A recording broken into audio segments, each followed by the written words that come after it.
Hello. My name is Dylan. I also go by Twin Crows around Skyrim modding. And today I'm going to be continuing on with some of the work I'm doing towards building Beyond Skyrim Cyrodiil. So we're going to be continuing on with the dungeon Vanua. So this is a dungeon from the Knights of the Nine DLC, and it is a pretty cool one. I think this is the 4th episode in the series so far, and it's been interesting. It's been fun to get to talk to the community more and everything.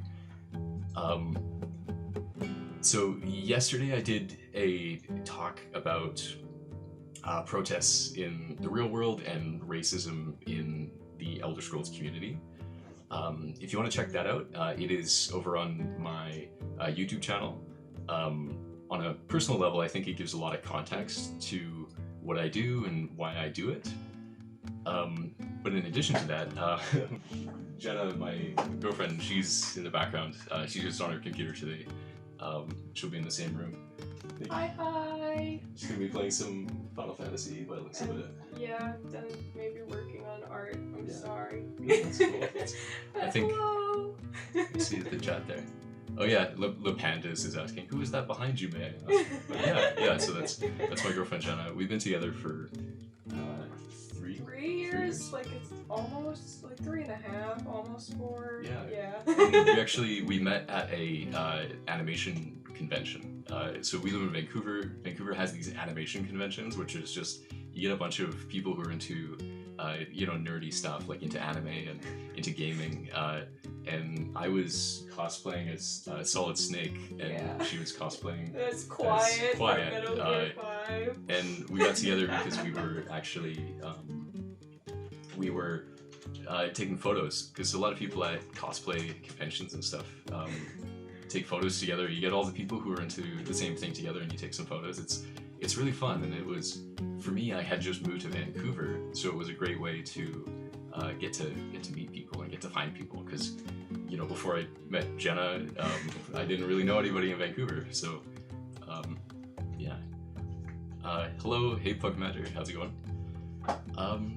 So yeah, I just have a few things. The Pandas says, that's a pretty cute meeting story, wish you guys the best. Aw, thank you. That is so lovely.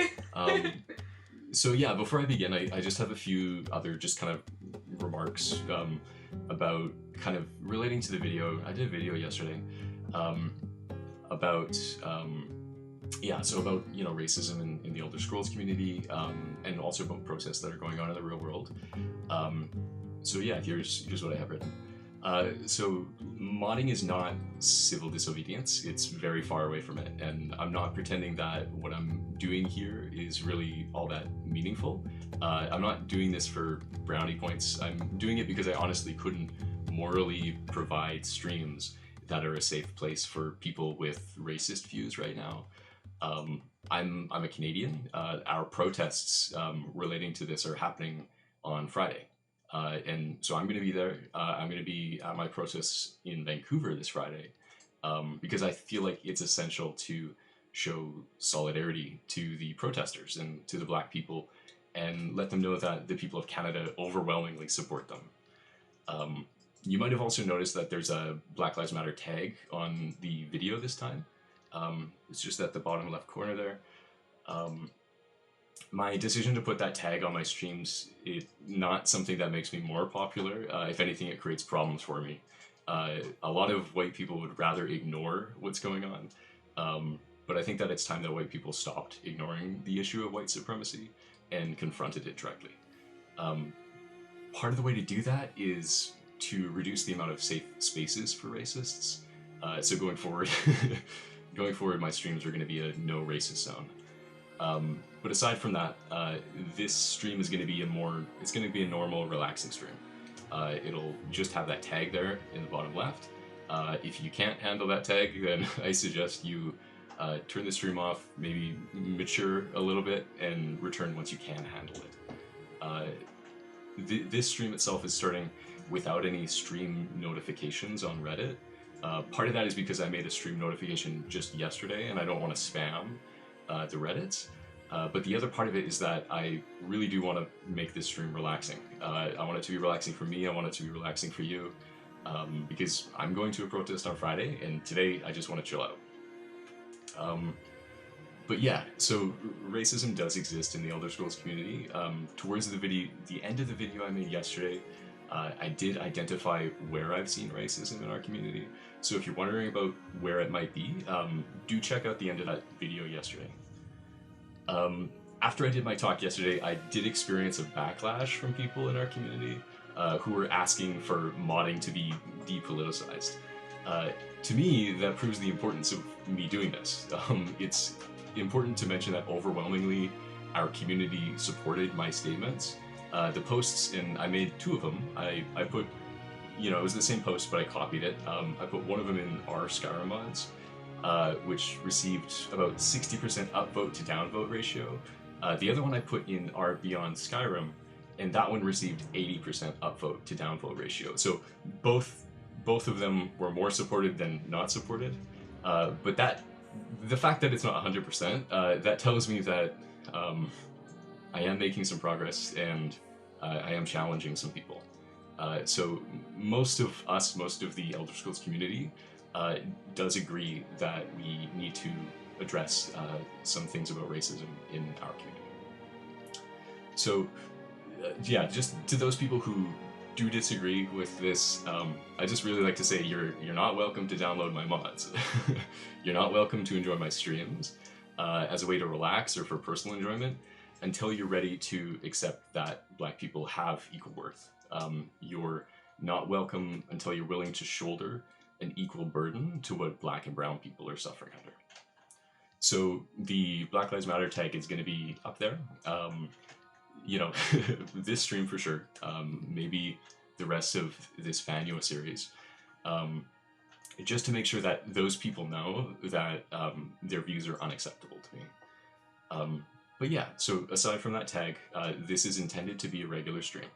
I'm not going to be engaging with political discussion in the comments or on Twitch comments or anything. And if you do express any conservative or anti-Black views, I'm just going to ban you outright. So this isn't a place to discuss that sort of thing. I'm just going to ban anybody who does express those kind of views and just let them sit and think about what a failure of humanity they are being. That doesn't mean they can't change, just that right now, what they're doing is making me think of them as a failure. Modding is a hobby that I've chosen to do. I don't make money from this. Really, I've spent thousands of hours into creating mods, and even though I do make some income on it nowadays, it's really less than a penny per hour in the scale of all of the work that I've done. So I feel this needs to be said. I'm not doing this for profit. I'm not making a profit from this. The fact that I'm engaging with politics has nothing to do with profit. This is my way of doing a service to our community by providing relaxing content for good people to enjoy. If you're not a good person, you're not welcome to my streams until you become a good person. But if you are a good person, I love you. Know that I'm doing this to support you. I want you to be able to unstress at these difficult times because it ain't easy out there. So all that being said, I have my stream beer here. It is a Dark Matter. This is a kind of around Vancouver you'll see this. It's a brown ale and it's a tasty one. So yeah, just another thing too. So the streams this month are going to be weekly. Part of that is because of Patreon support. Patreon support is helping me, combat my own anxiety about doing these streams. So yeah, so thank you for your supportive comments and everything, because the experience yesterday, as somebody who does have to deal with anxiety, I think especially a lot of people in the Skyrim community do, it meant a lot to me, and it helped me feel more confident about doing these things and creating these things for you guys.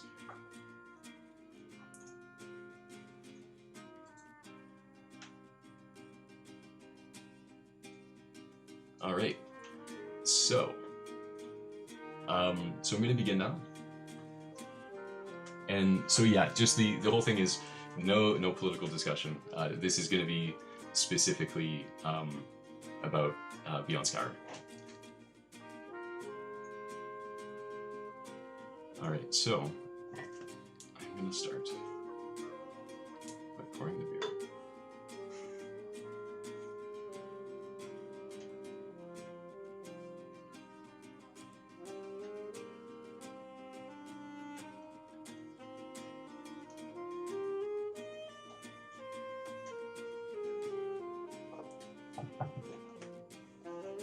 Okay, and I want to show you guys the display. There we go. All right, so you may remember this is Vanua. This is the beginning of it. You enter the dungeon over here on the left, and we're going to go through the length of the dungeon, and then we're going to continue working at what I think is probably the most exciting part of the dungeon today, which is the actual Shrine of the Crusader. So this is where the helmet of Pellinal Whitestrake used to be, but in my version of it, I'm replacing it with kind of like a corrupted version of that. Just gotta wait for my beer to foam down a little bit. So yeah, as it begins, you enter, you go through these catacombs here, and it's so cool. It's so cool looking through the stuff, because now I just get to enjoy the beginning of that. It's already all built, and then you go over here into this room. There's this is an adventurer who's going to be a dead adventurer, and wow, so that's what it looks like with the fog and everything. And you go through here. I thought this led somewhere. I thought that I had something there. I might have accidentally moved it or deleted it or something.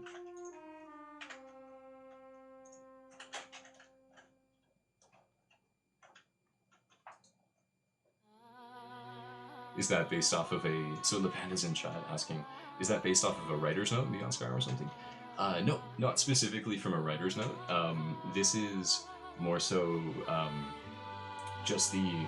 this is more so for level design, because we don't have any specific notes for Vanua. It's kind of just one of those open dungeons that we don't have necessarily a specific plan for doing something. So yeah, it's just kind of my little invention.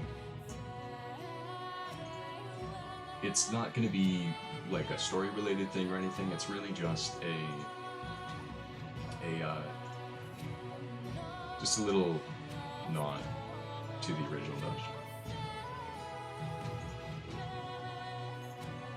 So yeah, this is kind of one of the entrances. I'm gonna have to see where that other one went, because there used to be another piece there, but it's missing out.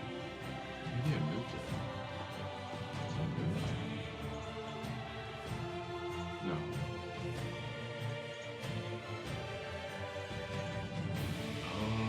Oh, I think I figured out what's going on. So I'm looking at the second Vanua cell. So this is the original one. Yeah, okay, so there's the water. So what I did was just a little bit confusing.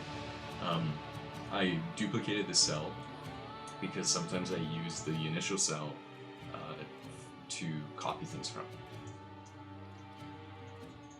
So this is the original cell, and I hope it has, yeah, it does. Okay, great. So it does have that area where it transitions into the second cell. So I'm gonna load that one up.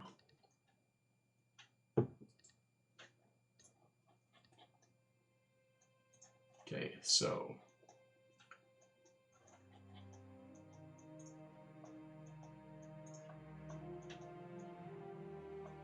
there we go. That's where I want to be. Okay. So I'm just going to move this other stuff out of the way.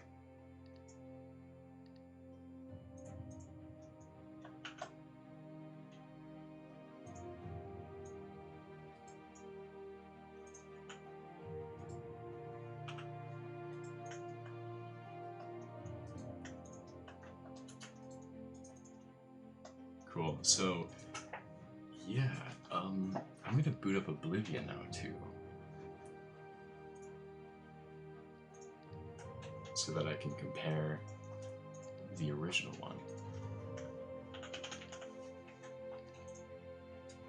And so sometimes when I boot up Oblivion, it's a little bit noisy. So as soon as it loads in, it might be loud.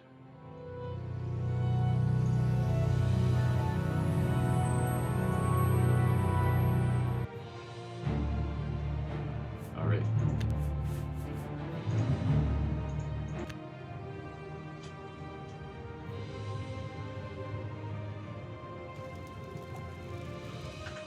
So I think it's COC and the Vanua 2. Whoa.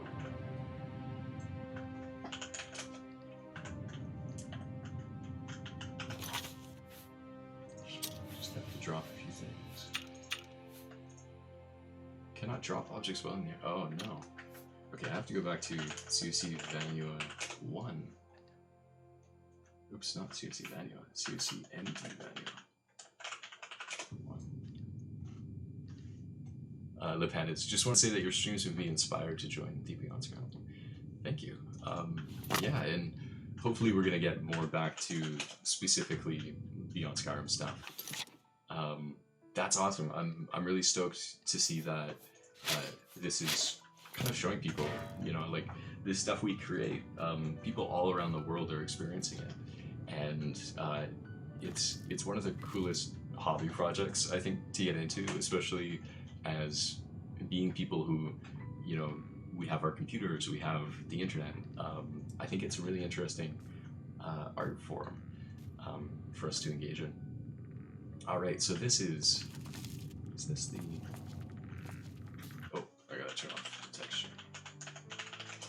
Otherwise that skeleton's gonna get mad. Oh, maybe detected me from turning God mode on.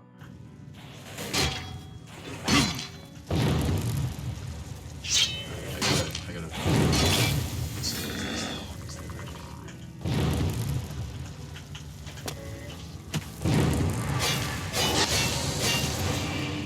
Okay. So I just need to figure out where the original entrance is. So this is a lot of stuff here, and what I'm going to be doing is recreating these areas over in the Skyrim engine. Okay, so this is getting close. Just need to find the way out. There it is.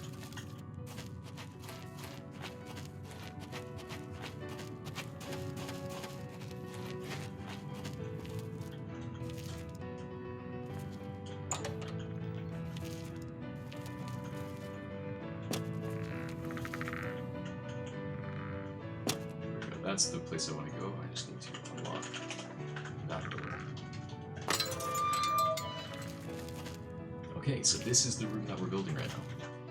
And take the camera out. So, yeah. So this here, what we have for it right now is this. Ooh. One sec. I think my view is frozen.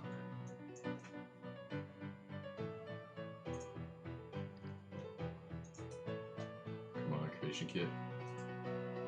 Don't crash on me. Oh, usually that's good. Nope, okay, it crashed. So I haven't actually gotten that for a few streams. So what I'm gonna do is I'm gonna load Grenade back up. But the unfortunate thing about crashes is it usually takes about 5 minutes to get back up at it. So in the meantime, what I'm going to do is I'm going to go into here, just on the UESP wiki. So this is where I this is awesome. I love this wiki, um, because there's so much good information on here, and it's such an interesting way to uh, find out more. Like one of my favorite things that I did in high school, when I was playing Oblivion, was I would go onto the wiki during, like, we had reading time at high school for like the first 15 minutes of classes after lunch, and um, I would look at the wiki at my computer class, because in the computer class we were allowed to uh, read like Wikipedia stuff online, and um, I would look at Easter eggs. There's just tons of Easter eggs on the UASP wiki about like where the Easter eggs are in Skyrim and in Oblivion. It's just really cool. I think it's awesome because I actually use this a lot when I made a mod called Akaviri Ruins of Severian Chorak, which is a mod that adds kind of an Akaviri, like CS style ruin to Skyrim, and it does it using the like not Cloud Ruler Temple, but Skyhaven Temple. It uses those assets from Skyrim to build kind of this interesting place, and so creating new lore, not really new lore, but creating lore in Skyrim based off of existing lore. The UESP is fantastic for that, because if you're wondering about certain things, for instance, when I was doing research for building this ruin, for building Vanua, I use this wiki as the place that I reference regarding kind of like if I wanted to make something for, relating to kind of Helena Whitestrike, or like any character that's related to this dungeon. This is the place where I looked that kind of information up. Okay, so Creation Kit is open. Now I just need to load Vanua. I actually got the chance last week to go and update a few of my mods, because I kind of revisit my mods seasonally to be able to come back to them and make some new updates and fix some things and stuff. And I was stoked because I actually got to set up some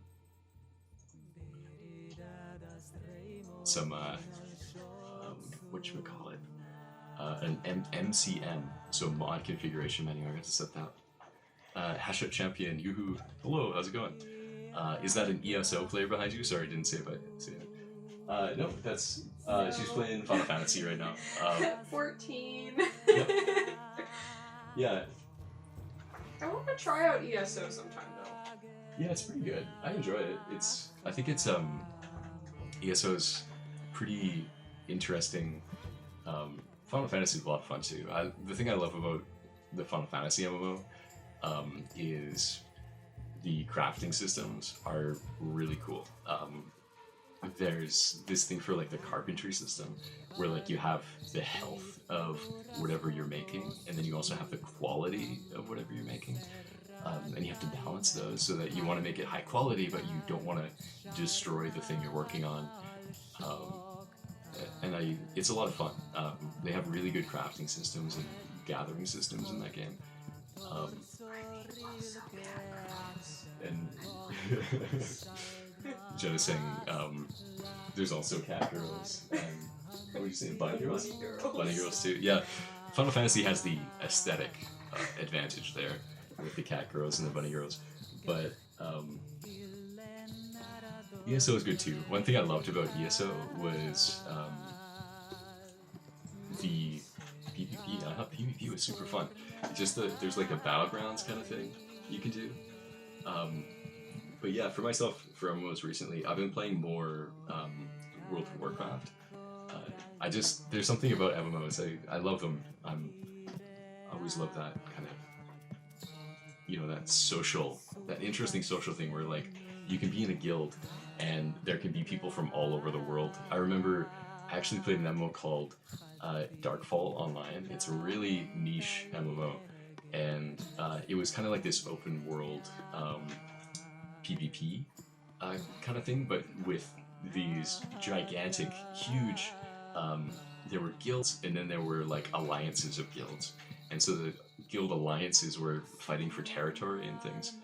But there was one person in my guild. We kind of had you have so there's the alliance, there's the guild, and then there's kind of like the teams. So like within the guilds, there were certain teams of people, and there's this guy. I'm always gonna remember him. He was one of these really unique people, and his name was he was I think he was I think he was Scottish. He was either Scottish or Irish. I am. He was actually a historian. He worked at a museum, and then his name in game was Cadwallader Cadwagan, and he had this really thick accent, and I just loved the sound of his accent. There was something about it where you're just like, this is so interesting. And it was just such a joy to go into like voice comms and just be like, hey, how's it going? Like, and yeah, a lot of the people on my guild, because I was probably 16 or 17 when I played that game, and a lot of people in my guild were quite a bit older than me. I think most people were like 10 years older than me, so I really stuck out as, you know, being this little kid. And I actually, I think one of the ways and the reasons why I kind of developed a deeper voice was to be treated as the same as all these old fogies in the guild voice chat.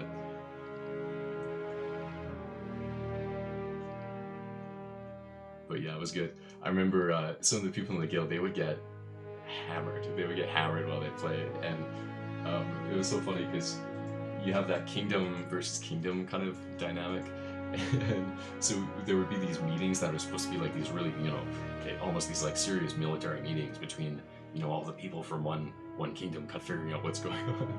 And I just remember this one guy. It wasn't Cadwallader, it was another guy, and he was hilarious. Also an older guy, and yeah, I just remember because he was really drunk when there was one of these meetings. It was a location in the game, because the game, I think Darkfall Online was made in Poland or something, and there was a place where it was called like it was a location. It was called like Balzac or something, and they were saying like, we need everybody to get together around Balzac, and this guy who was drunk was just he was laughing his ass off, because it was just like the humor of, you know, this intersection of, you have this kind of serious military meeting, and then you have this you know, the actual name of the place that they're going around, which coincidentally was really funny in the English language. The pandas in chat the pandas in chat saying, I can relate to that very much, Twin Crows. I've been doing deep voice exercises for a while just for that purpose. I'm 17 myself. It's amazing how similar people are, and I think that's one thing that you know, introverted people, like, even though I made an effort, really, it was a big effort to get into guilds and get into voice chat and stuff, and I think, yeah, you know, it takes some preparation and stuff, but one of the things also, like, in terms of encouragement and stuff, is people are, like, guilds and stuff are always so much more encouraging than I thought they would be. Like, everybody was always very positive, and there's very few really, like, hardcore guilds that will be like, oh, you didn't sign on, we're gonna kick you out. It's like, most guilds are actually really chill. And I think for me, being somebody who does have some social anxiety, I was more hesitant to get into them until I did, and then I was pleasantly surprised. All right, so Creation Kit is loaded again. I'm gonna hop over to Vanua. Le Panda's in chat is saying, Darkfall is made by a Greek company. I think that's right. It is a Greek company. Hashit Champion in chat saying, yeah, MMOs are great when good 2000s ends in middles, I believe. Yeah, I think there was a moment, right? I think it was before we necessarily had sites like Reddit, where I think MMOs were one of the really big places where people actually gathered and people came together to kind of enjoy playing games together. Part of me does kind of pine for those days, but the thing is they're not gone. It's just you have to leave Reddit and you have to go to other places and, you know, almost acting like sites like Reddit don't exist.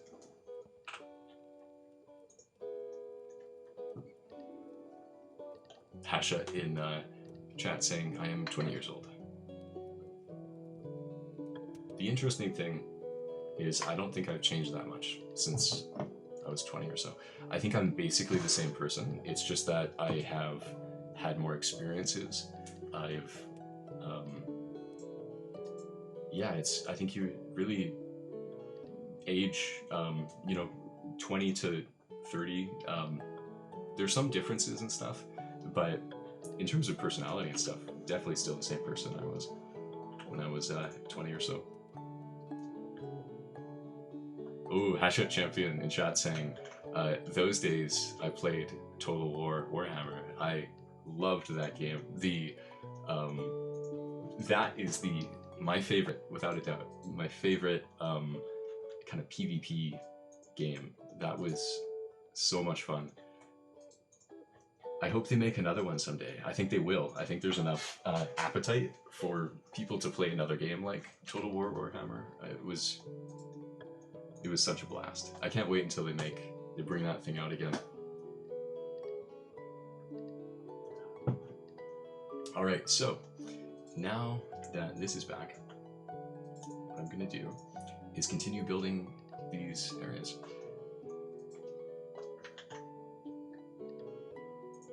So over in Oblivion, I just wanted to compare. This is right before I crashed. So this is kind of the area that I'm gonna build. And then I'm gonna build, so I'm trying to make it the same.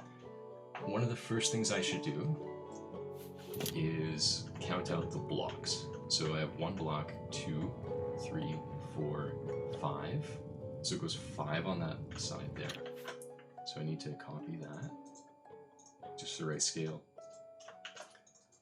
In chat, people are asking, have you played Three Kingdoms? I don't know. That's Three Kingdoms. I just need a reminder of what game that is.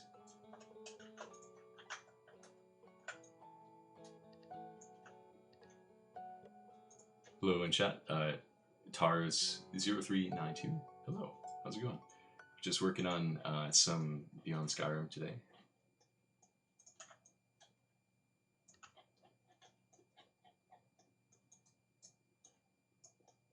Okay, so 1, 2, 3, and then 4 and 5. So that's the right length of the room.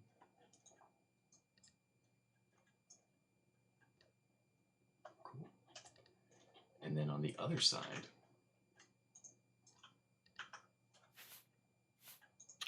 goes 1, 2. So just 2 on that side. I think I have that. Yeah, 1, 2. In chat, Three Kingdoms is really good if you like historical and China setting. I do. I actually, I find China fascinating. I think there's so much history there. It's incredible. It's like, European history has a lot to it. Chinese history has that same amount of depth. And it's fascinating.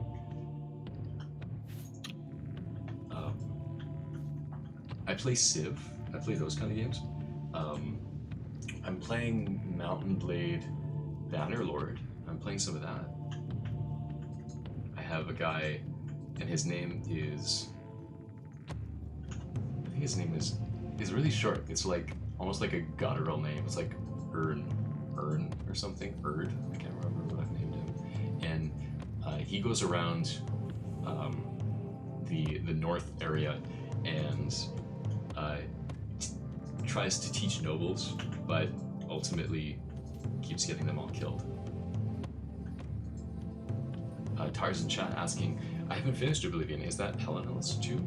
It kind of is. This is, I think it's kind of like a reliquary. So I played a bunch of Oblivion. I didn't play through Knights of the Nine, but I am recreating one of the dungeons from Knights of the Nine. And this dungeon in particular is the place where you get one of the pieces of equipment that Helenel Whitestrake wore. It's called the Helm of the Crusader, and I'm kind of recreating this dungeon, but I'm doing it with a twist because for Beyond Skyrim Cyrodiil, I think we are 150 years after after this Oblivion dungeon. So what I'm doing is I'm kind of recreating this dungeon, but I'm making it more collapsed. I'm making there to be like these vines growing out and things. But yeah, this is going to be really exciting because I'm going to kind of recreate this, but it's a little bit corrupted and sort of aged and worn out.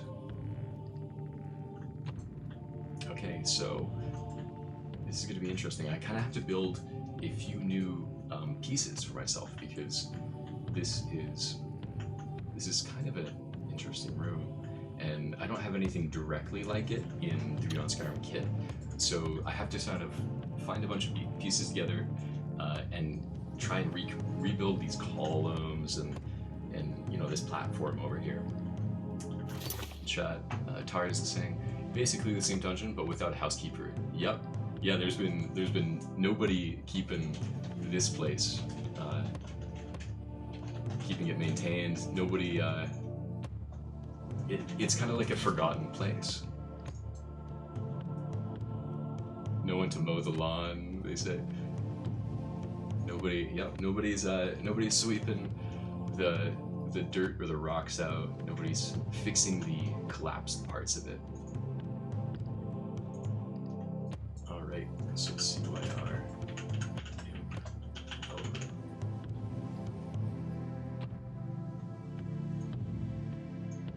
Okay, so I think the thing I'm going to try and do first is find the right piece for that platform.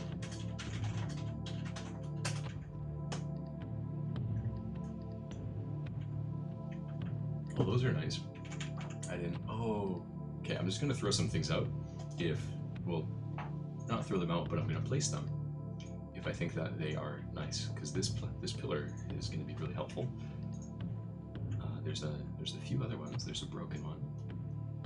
Place that one down too, and then I think this one's kind of a half broken one. Yeah, that one's a little bit. That's pretty much the same as the first one.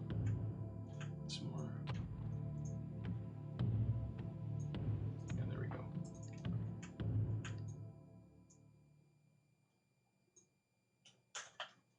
Is this a... Oh, nice. This is kind of like a broken bit. I could place this on the ground somewhere. That's a base floor kind of thing. Yeah, so a few people in chat, you guys were talking about your ages. I am 27. I think I'm 27. I'm either 27 or 28. You're 27, hun. Yeah, okay. I'm at that age where you start to stop counting.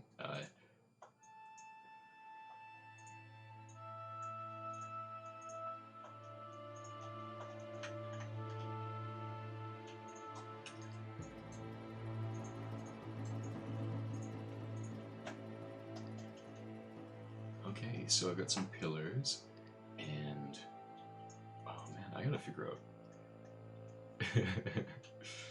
Taran shouting, at that age where you forget how old you are. Yep, I'm a very forgetful person. I keep a lot of notes, and that helps me. But definitely a forgetful person. Okay, so I'm looking for a good platform. I think this might be it. So there's this thing. wonder how big this thing is. That might be the right height. It kind of is, yeah, okay. So this is how I'm going to build that platform, is I'll use these bits to build it.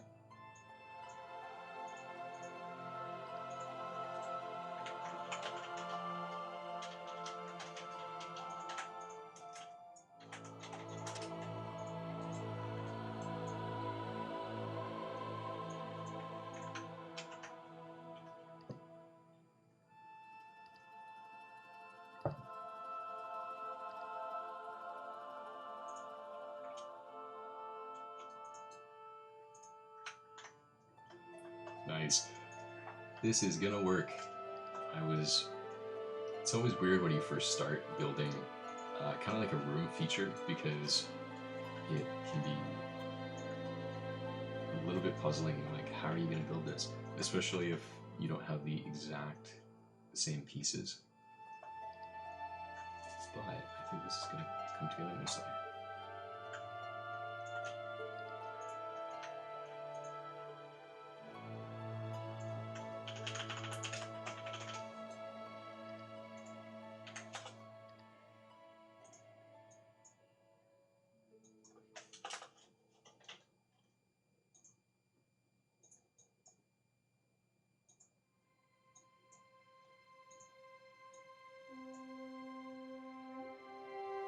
Hashtag champion and saying in chat, I'll be playing Skyrim together on public servers. That is so cool. I saw a little bit of the new things that are coming up for Skyrim together in public servers. That sounds amazing. Playing Skyrim almost like it's a MMO.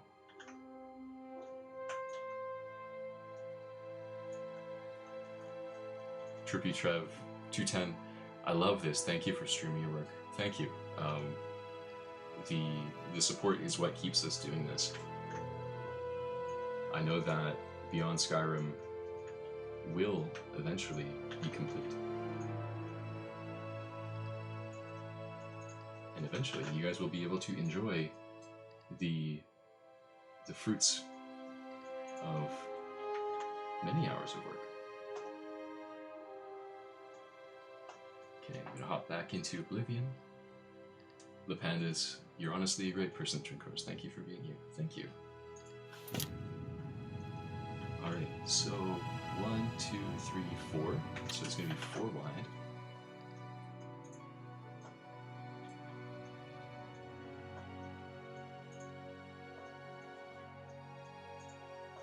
Alright, so I need a wall piece. I need to build the outside of it.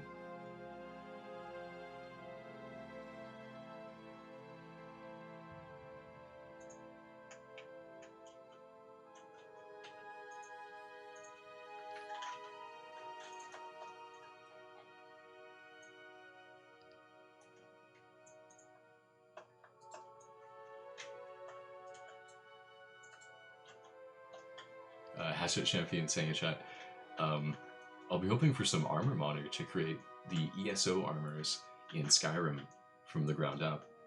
Yes, there's so many cool armor ideas, and the thing that I love about ESO armors is that they fit right in. Like it's the same lore, it's the same kind of general design as Skyrim.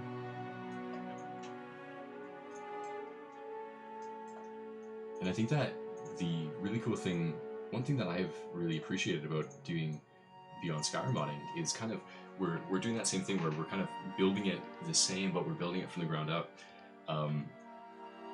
In a way, I almost think of it like you're learning from the masters, right? Like when, in terms of painting and art, sometimes they say this thing where it's like studying the masters or learning from the masters. And it's talking about how there are these people who have been building these really fantastic things, like, you know, the ESO armors. Those people are real professionals making those armors, and it's fantastic to kind of learn by trying to replicate something. There's so many things that I've learned for doing level design that I specifically learned because I'm kind of replicating what people have done before, what the examples have done.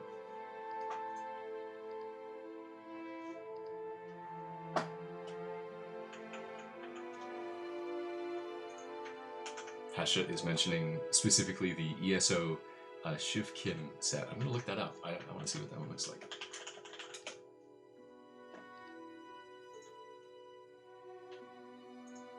Oh wow, yes, I think I've played some, and so this is what it looks like. Just make sure you can see it. I'm not in the way. There we go. This Shivkin, that is so cool. It's like, it looks like it's dragon because of those, like, the horns, but it also kind of looks Daedric too because it's so spiky. Oh man, you guys you're making me want to play some more ESO sometime.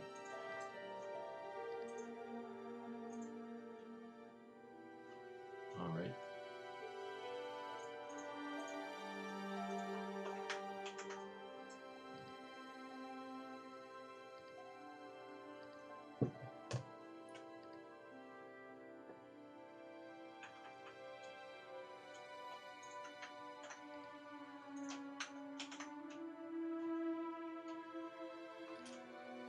Hashut saying in chat, the modders on the Nexus don't want to make it from ground up, which makes me sad. Yeah, it's tough because I think for a lot of, it's always tough because like modders always want to do their own thing, and even for requests and stuff, because I see people ask me sometimes, can you do a specific thing or do a specific mod, and I think a lot of it is sort of, we engage with the mods how we want to, and one of the best things to do is, if you're able to learn modding, it takes a long time. It takes everybody a lot of difficulties to learn how to use these things, especially armor. Yeah, Tars in chat is saying, making armor is hellish, not that easy, not at all.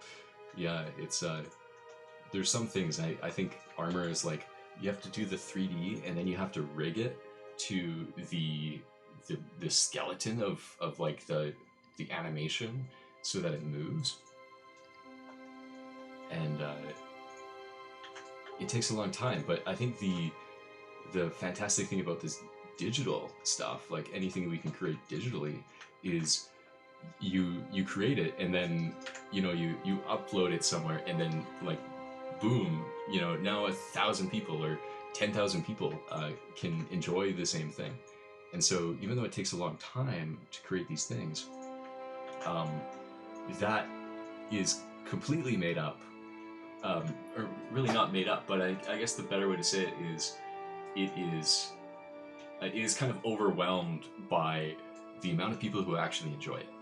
And that's one thing that I find about Elder Scrolls modding, is that it takes a long time for me to create this stuff, but just knowing how many people out there are enjoying it is like, all right, maybe it takes me 100 hours to create a mod, but then 10,000 people can enjoy it.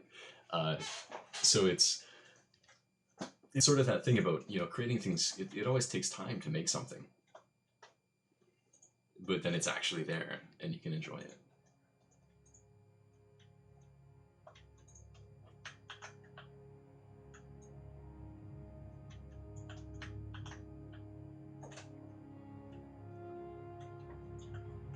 Tars in chat is saying,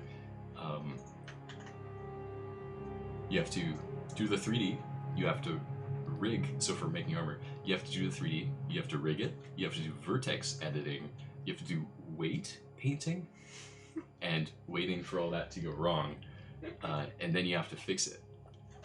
Unless you use tools like Outfit Studio and do some mashups from vanilla meshes.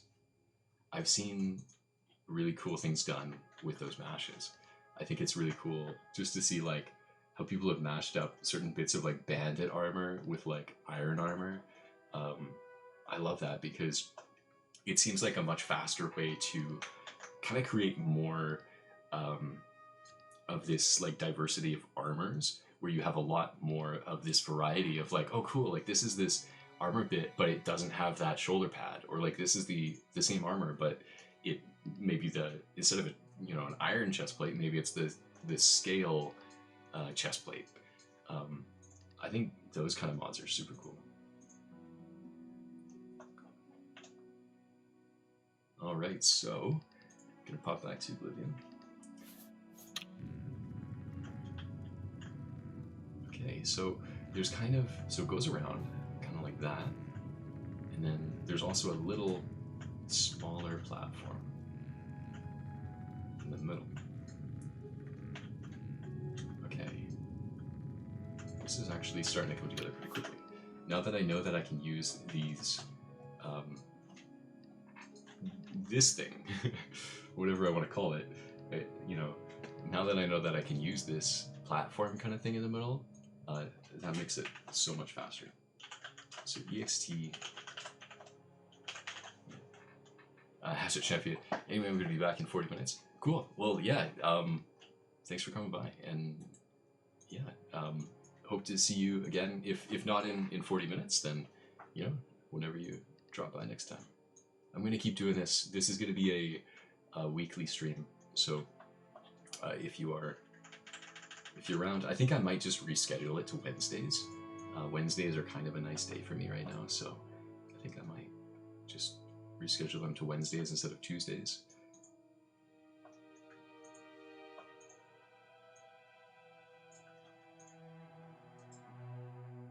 Alright, so now I'm creating the floor for the top of this area.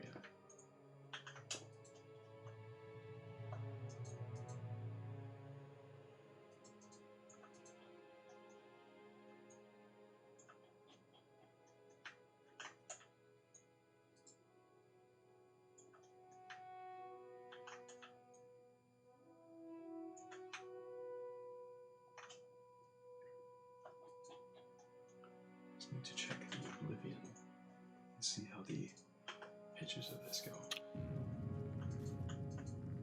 So it does go to the back, and then there's kind of, this is weird. Have you guys ever, I've never seen this happen in real life before, but there's stairs going up, and then at the top they change and they go down, and it's sort of like, why would the stairs go up all the way? They should just kind of go up flat. So I think that's kind of just a quirk of the original Skyrim kit, where they kind of made this weird lip at the top of it. I don't think I'm going to copy that, because I think that is, it's kind of a weird thing. Okay, so yeah, but that kind of answers the question I had. So now it kind of has to go back down. So these two are both going to be open. Yeah, sometimes it's difficult. You have to work with the kit sometimes. There's these pieces that you have to put together, and you, especially those original, you know, the people who professionally made Oblivion, they kind of just have these kits that they have to work with. And for us, we have the same thing where, you know, I'm not going to go over to the 3D modelers and be like, hey, can you create this specific thing for me so I can build it in a specific dungeon? What we do instead is we try and improvise based off of what we have.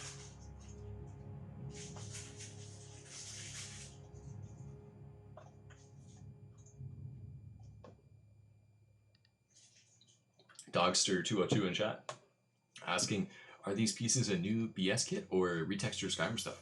This part of it is retextured Skyrim, the Imperial Ruins. So what we decided for the project was that for Beyond Skyrim, we are going to use the Imperial Ruins models from Skyrim, because Skyrim itself does have Imperial Ruins in it.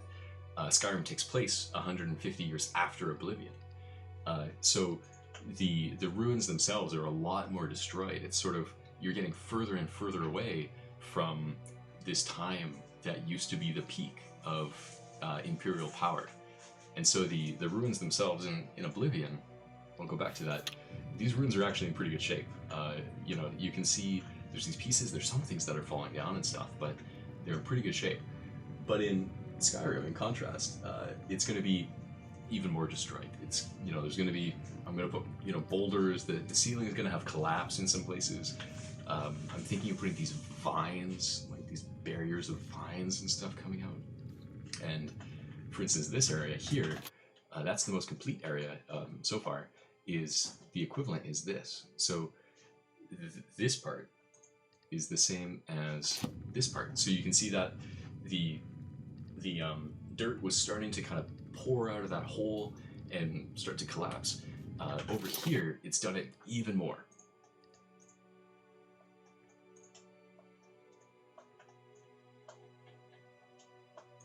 Okay, I'm gonna move all of this floor.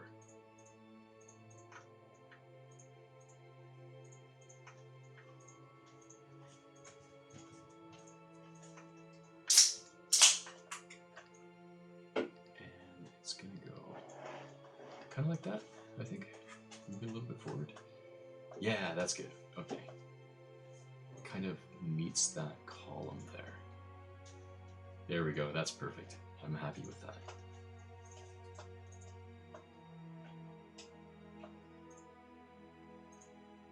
I think it's important to encourage yourself when you're doing things. One of the things that I like to do is try and reinforce that idea of like, this is good, like this is what I've just put together there, makes me happy. I think that's a great thing to do. All right. So, I wonder what I should do. I'm gonna do the little platform next, because there's another one.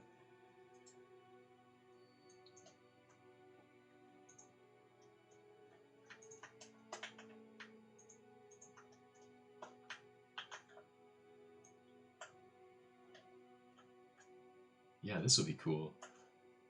Just like that. And then that's kind of where the actual place where that helmet, well, not that helmet, but my version of that helmet is going to be.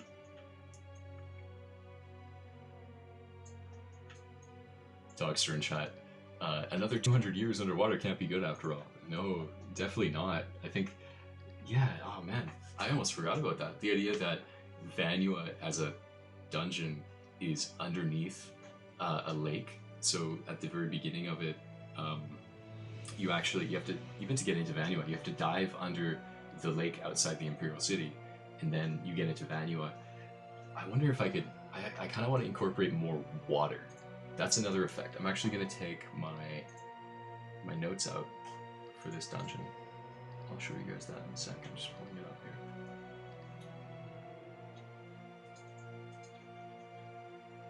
There we go. So here's my notes for this dungeon, and another thing affects cobwebs. I'm gonna put waterfalls and more water effects because this is one of the rare dungeons in Cyrodiil that is almost like an underwater dungeon. And I'm not gonna incorporate a lot of swimming into it, but I think it would be fun to incorporate some like waterfalls and water pouring out of the ceiling into maybe, you know, pools of water and things.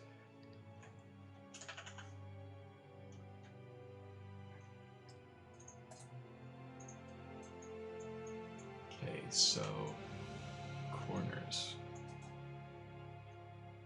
Tars in chat. A dungeon that requires a water breathing potion or equipment to be reached would be awesome. That would be cool. I like that idea of like some dungeons that have actual puzzles to them, where it's, and I think that's one of the things we can really do with Beyond Skyrim compared to the creators. I think the creators, when they made these things, they wanted it to be very accessible.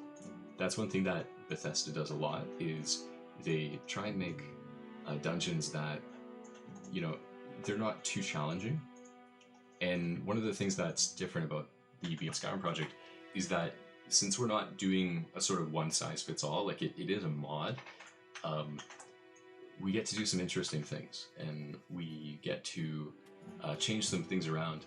And part of that is kind of, if we want to, we can make certain dungeons a little bit more challenging, or we can introduce puzzles that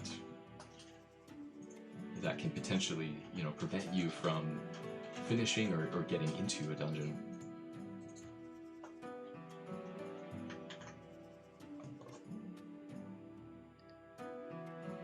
Dogster2 in chat is mentioning could try to use the water currents from Dawnguard to move the player along as well. That would be cool. It's awesome to know that like there's a resource there, because oh yeah, I'll have to see about that. The stage that I'm at right now is mostly doing the initial building of these rooms, and the cool thing about it is, like, after the rooms are built, that's kind of when I start to pile on different effects, and I'll build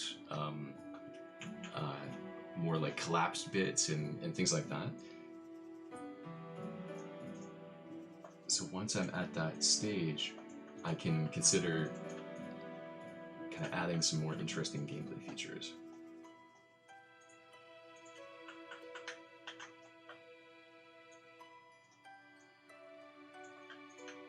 It's really cool. I learned about this way of building it from watching what was it? I think there was actually I think it was a video of a talk that somebody from Bethesda gave at like GDC. So like GDC is like a game developers conference, and they released a bunch of the videos free on YouTube. So if you're interested in more level design stuff, that's one of the things you could take a look at, is looking at, I think it was relating to Fallout, and they were going through and talking about the design process, because you can kind of get bogged down if you're not careful about it. Like you can get bogged down with tweaking and like, really hyper focusing on certain parts of the dungeon that to most people they're not going to notice it. And so for Bethesda guys, when they're creating these dungeons, they have to go kind of quickly, because they have to do this part, then this part, then this part. And so they have a process for it to help them manage that as a company, so that they can actually make enough money to pay everybody's rent and everything, right?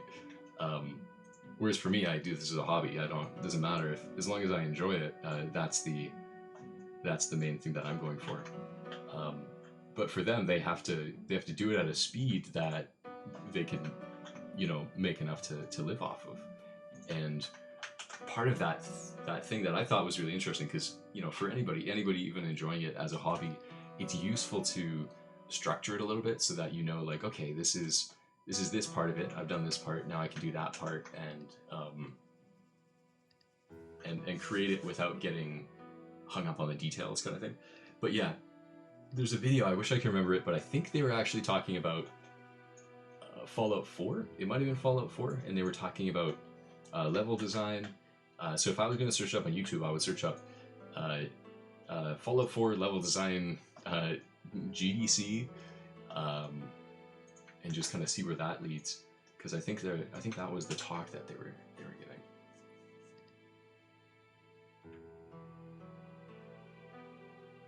And they were going over this idea of maybe to kind of try and sum it up, the first step is kind of boxing out your area. So like you could even take a piece of paper and kind of draw where, what are the rooms, which rooms lead to which other rooms. That's the first step, is kind of boxing it out. And the way that they do it is they actually did it through in the creation kit, that you can actually create these boxes. They're called like volumes, I think. And then the second part is you build the rooms. So you don't put like anything in the room, you just build the room. So that would kind of almost look similar to what I have right here, you know, I still have some work to do before I've completed this room, but essentially just building the room out is the second step. Third step is I think adding enemies. So you put where you want your enemies, what's the most interesting places you can put them in the room, and what type of enemies do you want to put. So like, for instance here, I'll probably be putting some enemies in this room, and so I can start thinking about that now. I might put some archers up top, I might put some melee guys down below, because that will be interesting, because when you're trying to go through it, you're gonna have to deal with those melee guys, while also dealing with those guys shooting you from above. So it'll be a difficult. That's one thing I'm going for Vanua, is actually making it a little bit more of a challenging dungeon, and part of that's because it is such an obscure dungeon. It's underwater, and so far we don't have any ideas for doing. Well, we don't have. It's not that we don't have any ideas, but we haven't decided that this dungeon itself is going to have a quest related to it. It's just sort of like a free dungeon. That's just kind of, you know, just an extra one that you can do without necessarily being related to a quest or anything. So from that perspective, it can be a little bit more challenging. And I've been toying with this idea of possibly putting a lich in here, because I think that would be a lot of fun. Because you go underwater, there's this ruined, you know, imagine that, right? It's the old dungeon. It's the old place where Pelennor Whitestrig's helmet, right? This amazing Cyrodiil hero. Their helmet used to be in this location, and it was taken away by the protagonist, the main character of Oblivion. And in Skyrim, it ends up being kind of this ruin, right? It's forgotten. Nobody really remembers what this place was, because it's 150 years afterwards.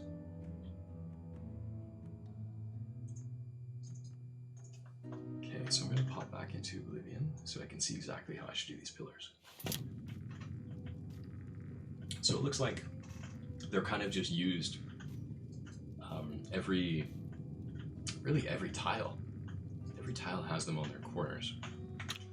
So I'm going to place a bunch of these. So we one at that corner.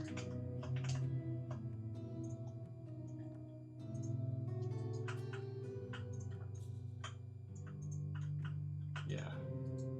Just want to make sure it's perfectly centered so that I can just copy. There we go, that one's centered. And I want to take this one and move it.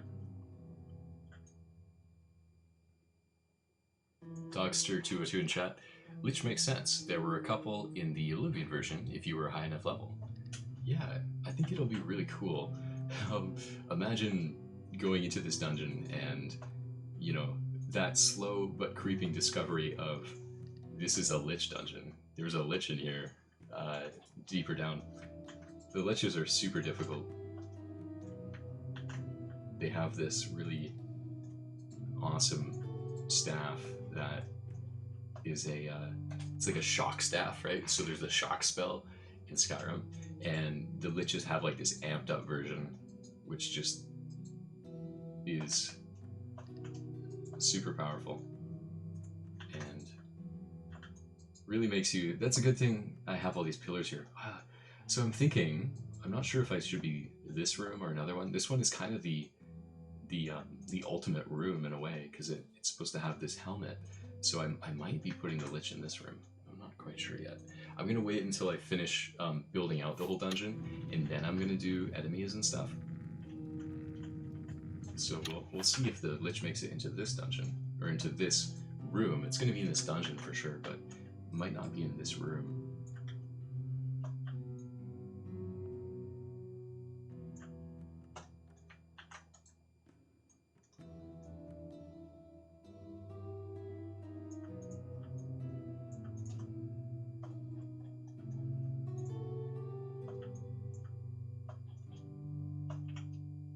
Oh yeah, this is getting cool. I'm gonna move a light up there so that I can see box looks like.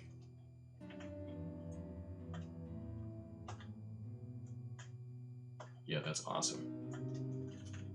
So what does it look like at the front?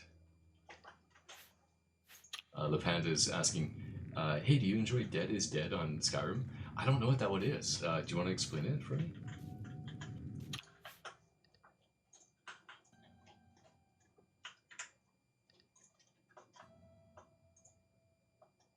There we go. Oh, this is getting cool. I love this room because it's really fun to build out these kind of feature rooms where there's a lot of things going on.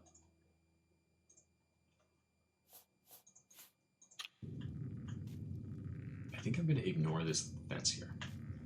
And should I? Maybe. No, we have fences. I'll build a fence.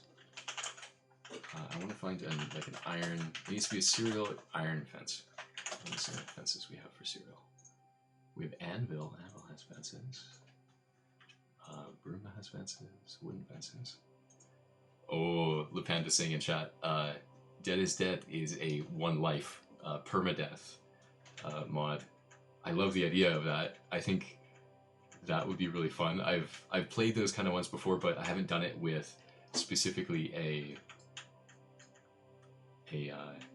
mod to support it. Just sort of like that idea of when you die, you delete the save or you don't play the character again. But doing it in a way where you really want to play that character, but you don't because of how you want to play it. That is cool. I like that idea. That's not a mod that I have on my load order, so I think I'm gonna keep that one in mind. Dead is Dead. I love the mods that kind of have like a little bit of a meme name to them too. I think that's just super clever.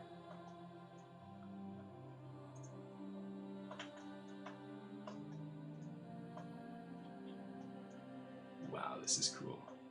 Okay.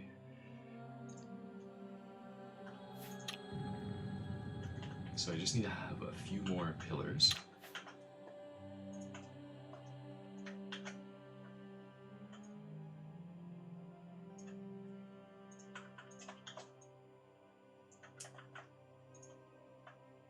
One of the reasons why I love doing level design so much is because I was a huge fan of like Oblivion and Morrowind, and well, I grew up being a huge fan of these games, and then that experience of being able to participate in the community and the creation of it is something that really excites me. It makes it really exciting to create this stuff, because it's like, in a way, I get to kind of create part of my favorite game.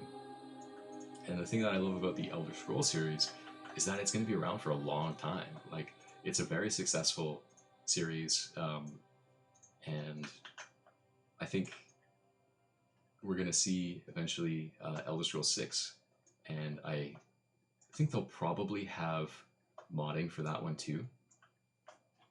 And I am certainly planning on modding for Elder Scrolls 6 as well. I may be one of those people that just keeps modding my whole life. I could be 40 or 50 years old. Could you guys imagine that? Me doing a stream when I'm like 40 or 50? Honestly, the structure of the stream would probably be the same. I would have a beer and basically just talk while building.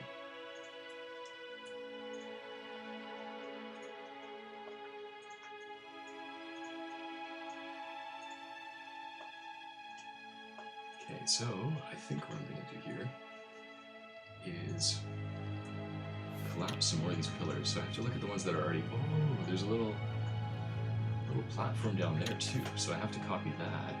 So that's the same thing as this. So there's a lot of pieces here.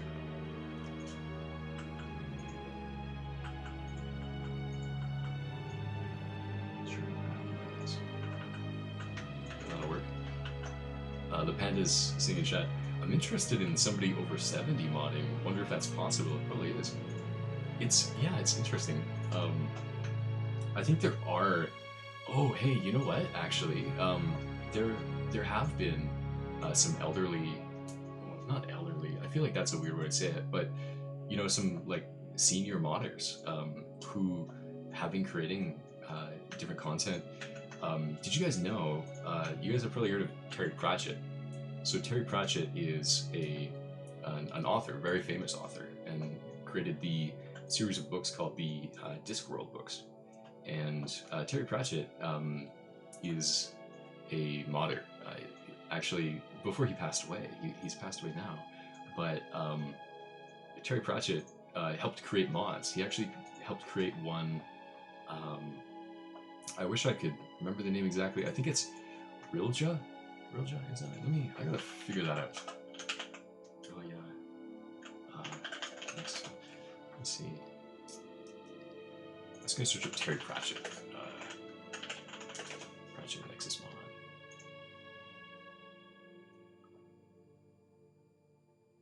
Yeah, so here's Vilya. That's the name of it. So here's a little interesting bit of modding history. So Terry Pratchett worked on an Oblivion mod called Vilya, and they actually brought Vilya over to Skyrim. And so Vilya actually had a story, and the story was written by Terry Pratchett. So in terms of, like older modders or like senior modders, even if they're not into the technical, working on the computer and building this stuff, definitely there have been senior contributions to building Skyrim mods, and yeah, specifically Vilya. Vilya is made by Terry Pratchett. Yeah.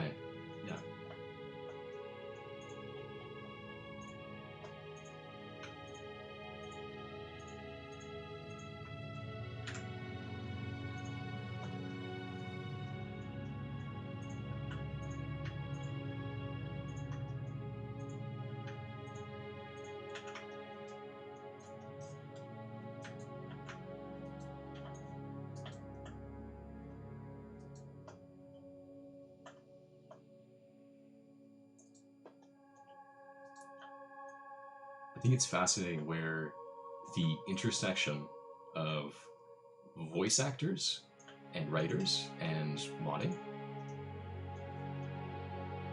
Dogster saying, wasn't Giscard from the Oblivion days pretty old as well? I think so, yeah. I think actually, come to think of it, there are a few Oblivion modders that I've heard that are seniors. I think Strody. So Strody is another one I've heard of. Strody, let me look up Oblivion mods. Strody was an senior modder, and he actually created a bunch of 3D stuff. So Strody, let me see, is this the count? Yeah. Strody, about the only thing about me is the way I think. Strody is an older modder. Hashtag champion, welcome back. We're just talking about modders who are old, like older modders who have also engaged with this stuff. And we're actually just looking at Strody right now. So Strody is was creating a lot of 3D things to put into Oblivion, and I know actually a lot of this stuff also got brought over to Skyrim. Some people, when they're creating custom house mods or things, they'll include custom 3D stuff, and some of that stuff is from Strody. I actually looked into Strody when I was building a mod called Narrative Loot, which adds a bunch of new items to the game, and so I was looking through Strody's stuff to see if there was anything that he'd created that I could actually just kind of copy this. Let's take a look at this one. I like this one. Strody's optimized adoring fan. Oh no. Oh no. Strody. Today I feel a little funny, so I make another useless mod. This mod removes the respawn flag from the adoring fan Dead equals forever dead. Incredible. After you kill this... Oh my god. So... Strody. Alright. Well, Strody is one of those fantastic modders. Just like truly legendary modder.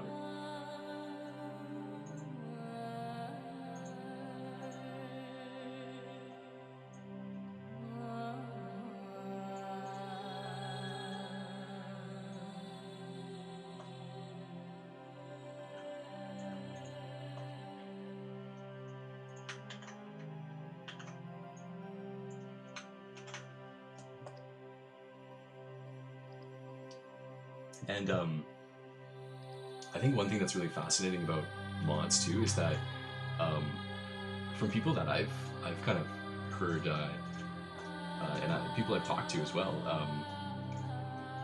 it's so fascinating because there's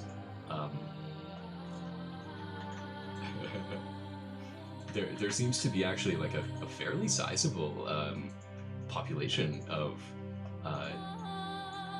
people who are really into Elder Scrolls, but they're also older or seniors. I think that is so cool. I think it's so cool to be able to enjoy something that transcends age. It transcends, languages. There's people playing it in, different countries and everything. It's just so cool. And it wouldn't have been possible before the internet.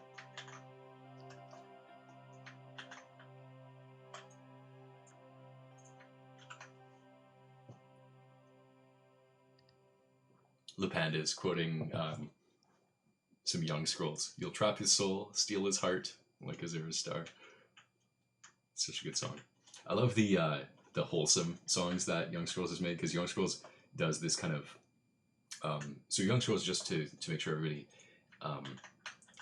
knows what Young Scrolls is. Young Scrolls is a modder musician who uses the voice lines from the Elder Scrolls games to make rap music that is reminiscent of different rap songs from a genre called trap music.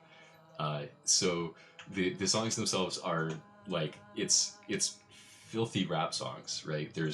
He basically cuts the voice lines together to make the characters swear and like say all this profanity stuff. I find it hilarious. I think it's really funny. But Young Scrolls also has a few tracks that are wholesome, and there's no swearing in them. So if you haven't wanted to look at Young Scrolls before because you've found them to be a little bit too much, definitely take a look at some of those other songs.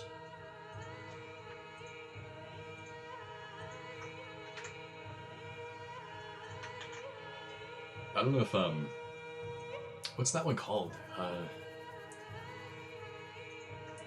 Let's see. I'm just gonna look. I don't know if I'll play his.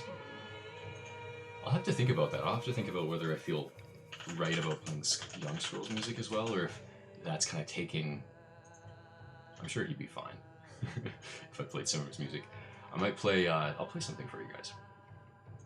It's gonna be one of his wholesome tracks, though. Let me see. Star. There we go. That's the song. Yes. Yes. Yeah, you like Star? Yes. Yeah. Okay. Let me just.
you stole my heart,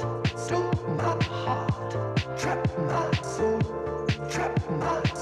like a superstar, start, 'cause you're my start, a superstar, start,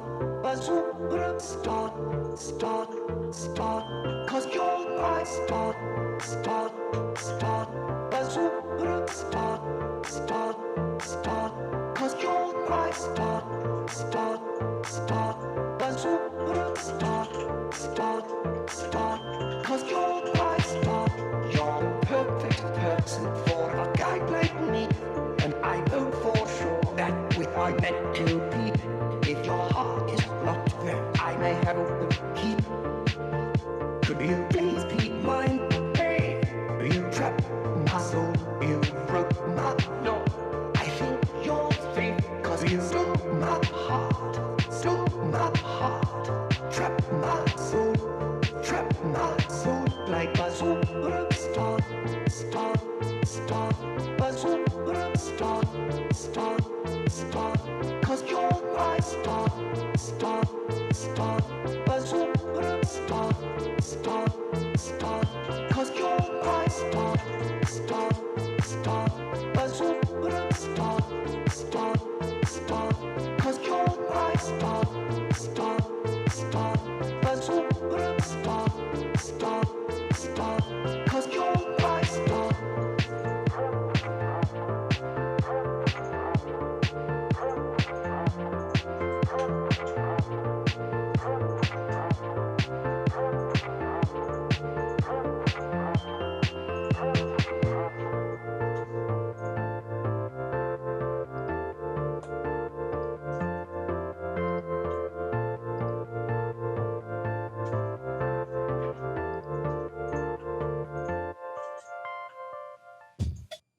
So that's yeah, what you were just hearing, that is Young Scrolls. Young Scrolls is fantastic.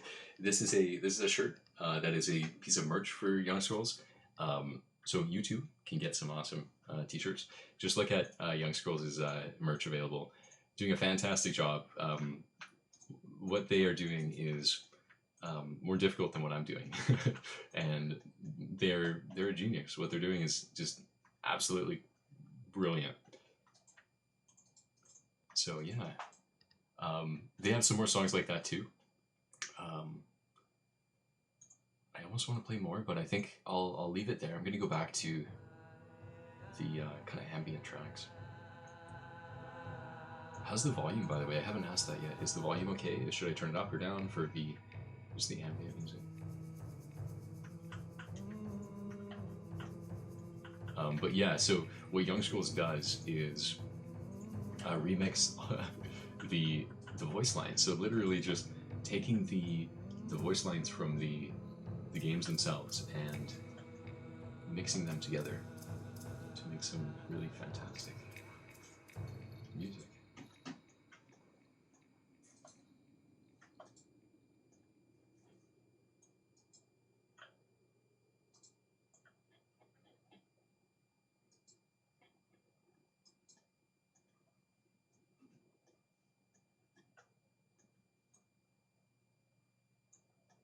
A little high? Okay.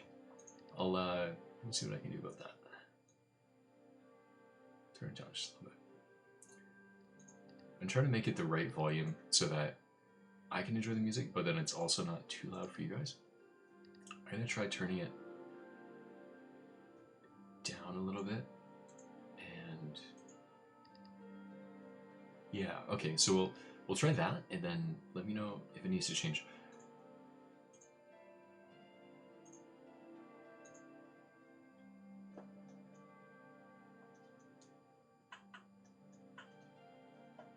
Okay.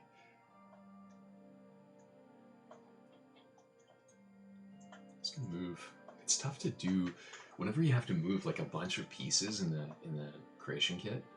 It is a challenge because you have to make sure you select every little piece, and if you miss one, you have to do it again.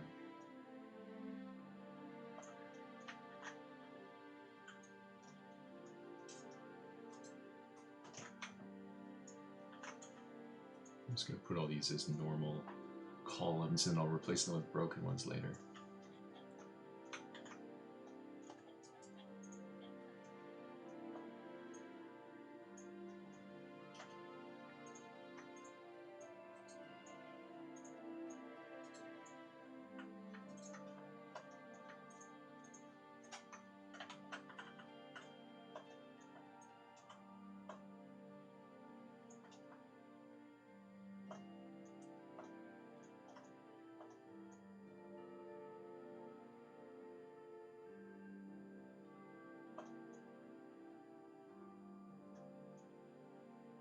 Alright, I'm actually really happy with the placement of this little platform here. Hello, how's it going?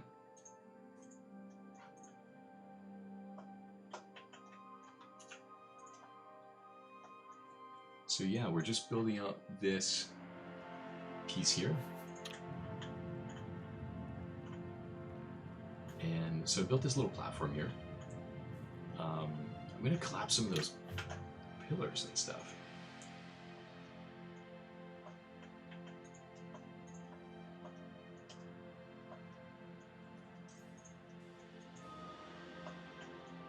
So I think I had some other pillars. There they are. I moved them out.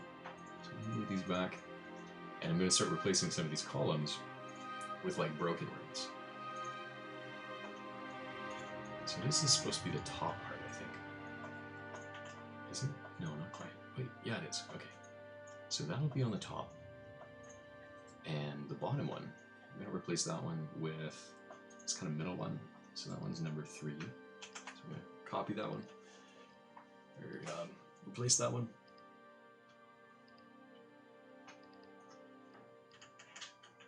Pillar 3. There we go. And placing this up top. And over here.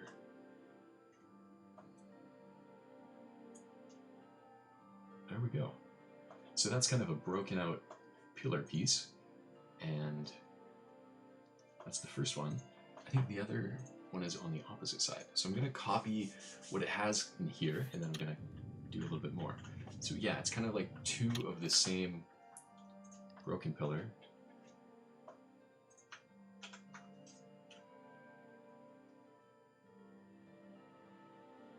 The Panda's asking, is it just me, or are Oblivion dungeons so incredibly bleak?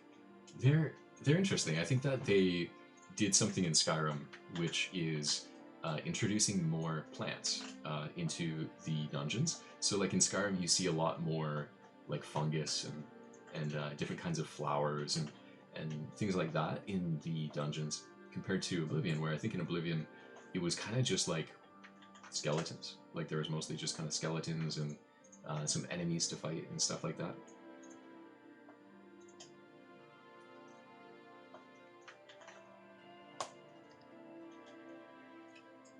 I think it's interesting how it changes things when you introduce some more foliage to a scene. Eventually I'm going to be doing that. I think it'd be fun to do. I like mosses for dungeons, and I'm doing a lot of roots in mine. This dungeon is going to be a bit bleak. I think that's the kind of thing that I'll be going for when I recreate it. I think there are a lot of other dungeons. There's some really fantastic ones. I think in Bruma, there's a dungeon that somebody's made that it has like a bunch of mushrooms in it. Like there's these gigantic mushrooms. They use the mushrooms from, I think the what is it?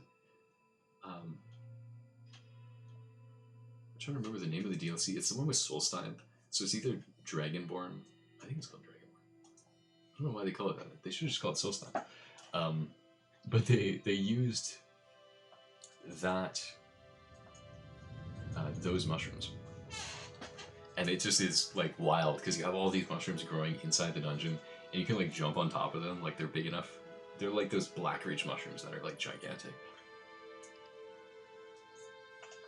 I actually love Blackreach, and I often see like a lot of people going like, oh, like Dwemer dungeons, I don't like Dwemer dungeons, or I don't like Blackreach dungeons.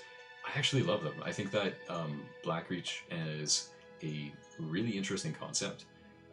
Just having this kind of area where you can travel through Skyrim like underground, or like you go in one place and you come out another one. It's almost like this seemingly endless dungeon.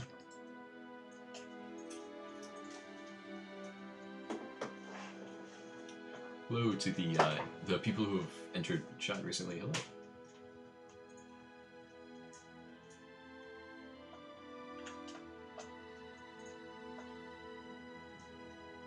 Okay, so I want to break a few more of these. I want to break the sight lines so that you can see through.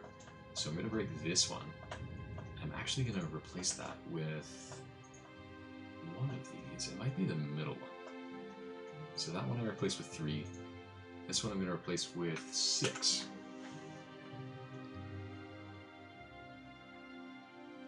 These are just the numbers of the pillars. Like the models have different numbers to them. So this one's 6. And it's going to be kind of broken.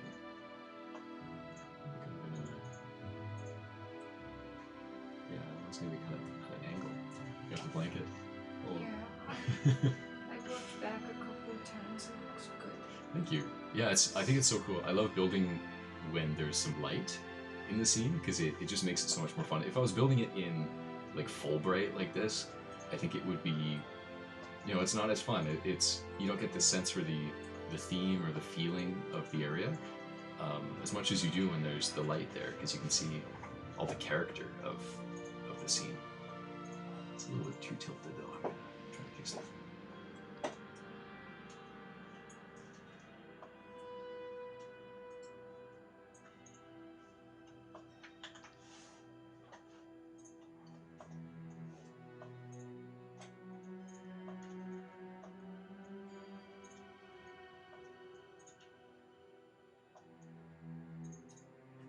See a little bit of a seam there where you can see that. Yeah, there's a bit of a seam where you can see the gray through it. Just gotta fix that. It's on one of these. Yeah.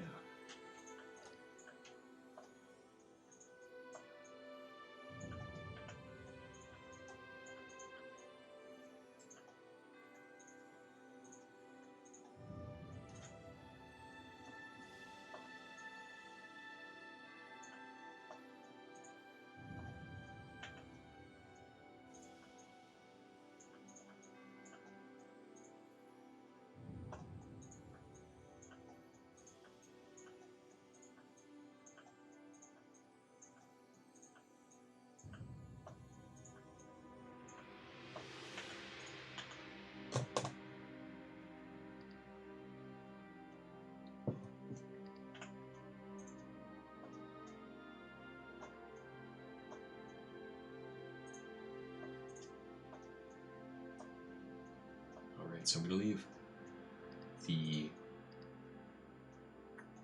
I think I'm going to collapse this one too. I think it'd be fun to have one more that's collapsed. I think I'm going to try... Oh, I have to delete it. I need to just replace it. Sorry, I'm just mumbling about the things that I'm changing about the scene.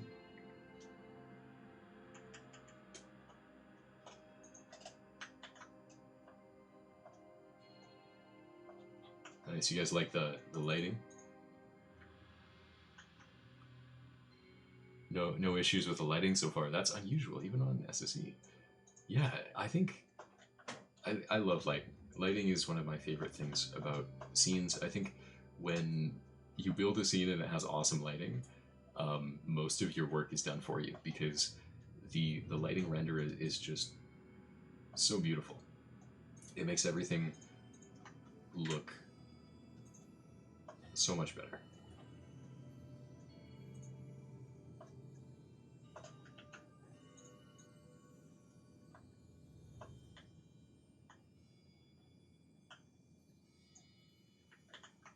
The pandas in chat. Yeah, ELFX has this strange flickering lights issue where the lights pop in if you get close to them, even on SSE.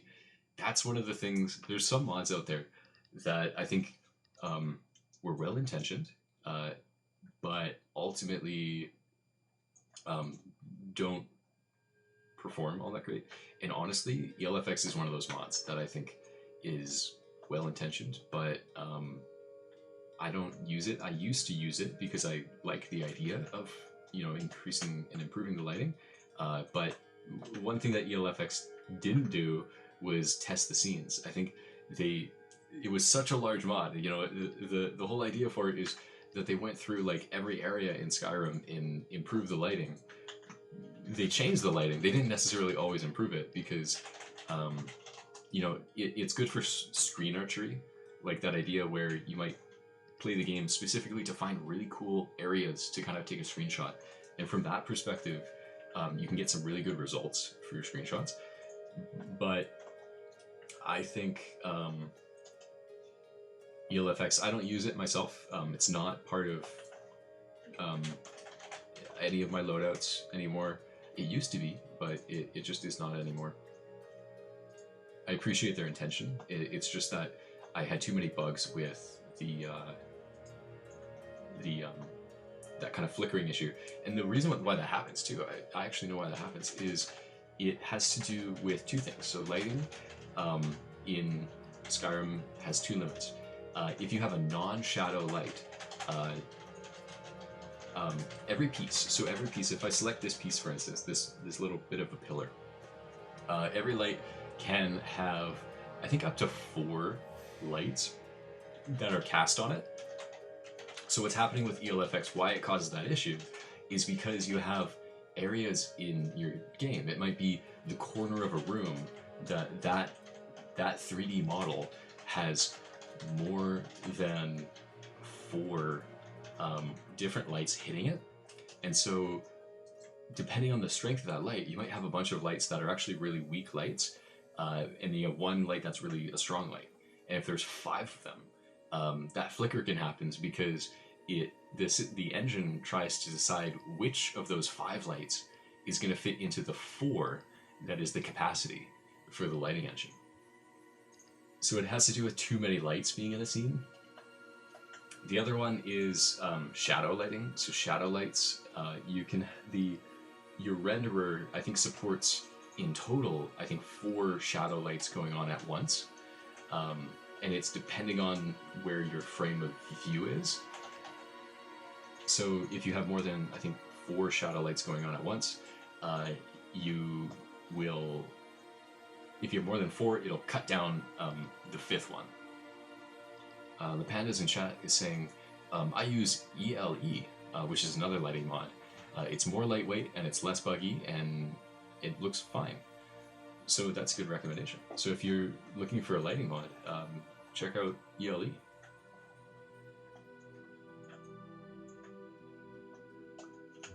I think it's always interesting how we have this kind of history of mods where you'll have, you know, a mod made pretty early in Skyrim modding, which is good. It does a few things. It does a lot of things right, and it does a few things wrong. And then you have another mod that's created afterwards that intends to do most of those things right and fewer of those things wrong.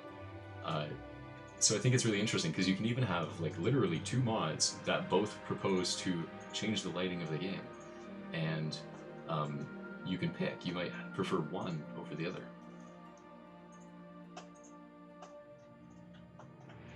I think that's cool. It really shows you like how limitless Skyrim modding can be, because we can just keep on, you know, improving it, and there's so much room for more growth and more development. Okay, so I'm gonna try and figure out what to do about this area over here. One second.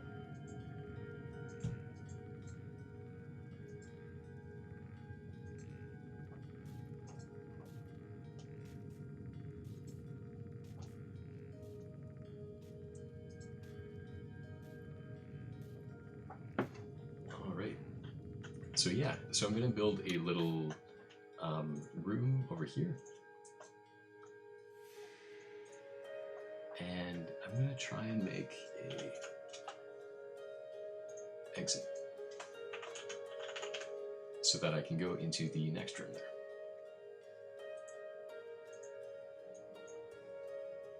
going to be an Imperial. Cool. So I'm going to use this door. What kind of door?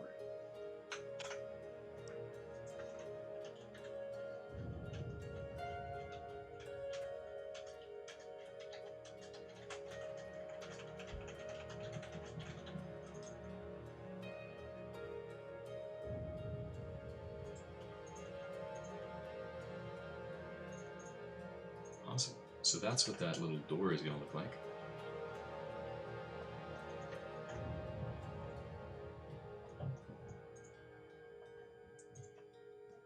Got another recommendation shot: obsidian for exteriors.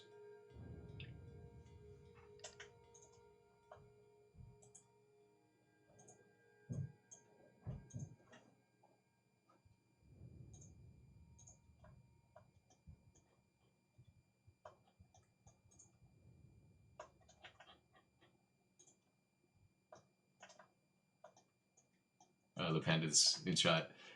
Still, Skyrim Special Edition graphics don't nearly match Old Rim, at least not in my case. I don't know, I guess the EMBs haven't developed far enough. I think it's interesting, you know, because I know there's a lot of people, like whenever I release a mod, there will be people who do ask me to release an Old Rim, like a Legendary Edition version of it, in addition to the special version. So I normally mod in special edition, and the reason I do that is because the modding tools are easier to use for special edition. The engine crashes less and things like that. And whenever I play, I actually also play pretty much exclusively on special edition.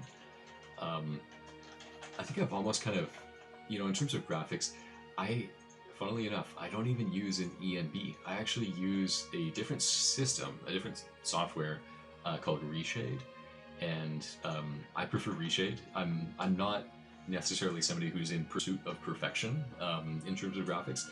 I prefer to have some effects that are kind of just cool, rather than it necessarily being like the best ENB. It doesn't bother me if I don't have the best graphics or the best version of something for Skyrim. I really just kind of look at, I'd rather, when I want to play it rather than mod it, I kind of look for what is the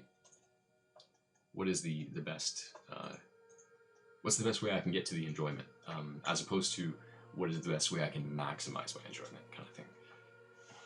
The Panda is saying, it's really easy to port to Old Rim. I'm not a modder, but I do it all the time. Yeah, I think it's interesting because everybody has a different setup. For me, I've actually experienced some problems when I've tried porting my own mods, and sometimes a mod doesn't port easily over to Old Rim. I'm not sure why it happens. I think part of it has to do with the fact that for my Old Rim, my Old Rim creation kit, which is the one that I'm using for my Beyond Skyrim contributions, that one I'm actually using a different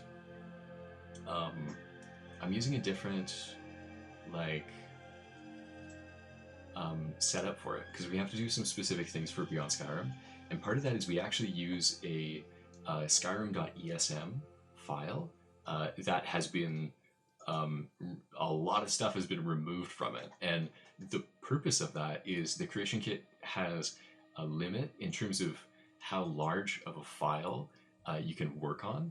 So when we're working on our files for Beyond Skyrim, if we loaded up Skyrim and we also loaded up Beyond Skyrim, the creation kit would actually just be too overwhelmed. There'd be too much lag. It would use too much memory to be able to function properly. So the ingenious thing that they figured out before I got on the project was they actually went into Skyrim ESM, they removed a bunch of the files, and then they resaved the ESM file. And so the ESM file that I have loaded right now in my creation kit is actually a reduced version, and it doesn't have most of the original Skyrim in it. So the purpose of that is we use it to be able to create Beyond Skyrim. And so, yeah, but one of the consequences of that is it interferes with my, whenever I want to do a port. I have some difficulties with that. It's probably something I could fix, because if literally all I would have to do is have 2 files. So one is my Beyond Skyrim ESM, one is my original ESM, and then I would just swap the files in the directory in order to get it working. It's just, I guess it's just one of those things. Sometimes you have your focus somewhere else, and you haven't gotten around to doing something, even if it's an easy thing. Sometimes, for me, sometimes I just don't get around to doing it because I have other things I want to do. Especially for me, because I don't really play Legendary Edition myself, and honestly, a lot of times when I make mods, a lot of it is making it for my own enjoyment, but at the same time, I'm creating it so that really I'm creating it for everybody, so that everybody can also enjoy it. Otherwise, I just wouldn't publish mods, right? Like, if it was only for me, I would just make my mods and enjoy them myself.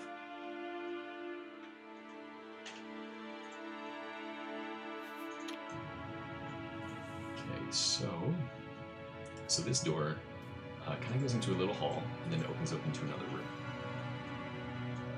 Wow. Okay, so I need a hall.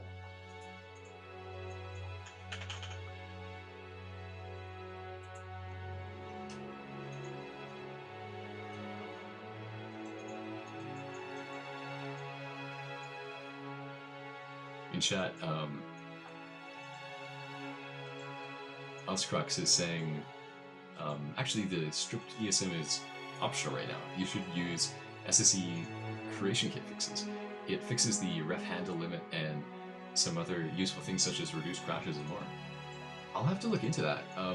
So far for me, I set my environment up for working in the Legendary Edition correction kit. So when I'm doing Beyond Skyrim contributions so far, I've been doing it on the Legendary Edition, and part of that is that it helps me separate my modding, because I do some modding that is not specifically Beyond Skyrim. It helps me separate that from my Beyond Skyrim contributions. But it's good to know that that there would be a way to fix it. So once I'm ready to start using the Special Edition creation kit for doing Beyond Skyrim contributions, I could use that SSE creation kit fixes, and then I wouldn't actually need to use that stripped ESM. Thank you.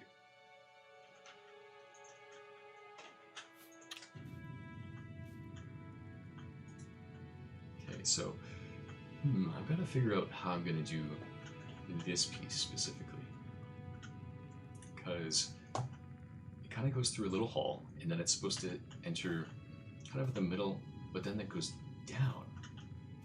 But then this doesn't go anywhere. So I might try and collapse a bit more of that stuff. But this room itself is 4 squares by 3 squares. So I'll copy that out.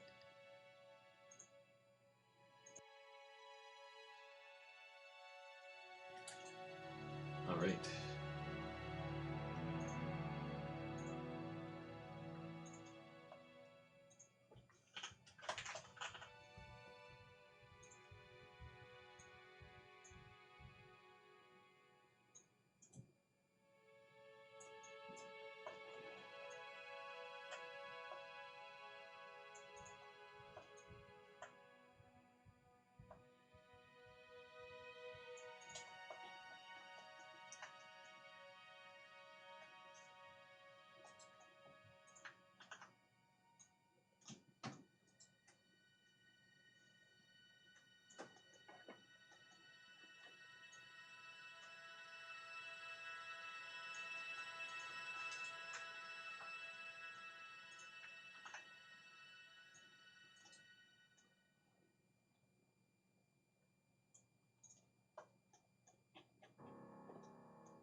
So for this room here, I think I'm gonna try and collapse it quite a bit.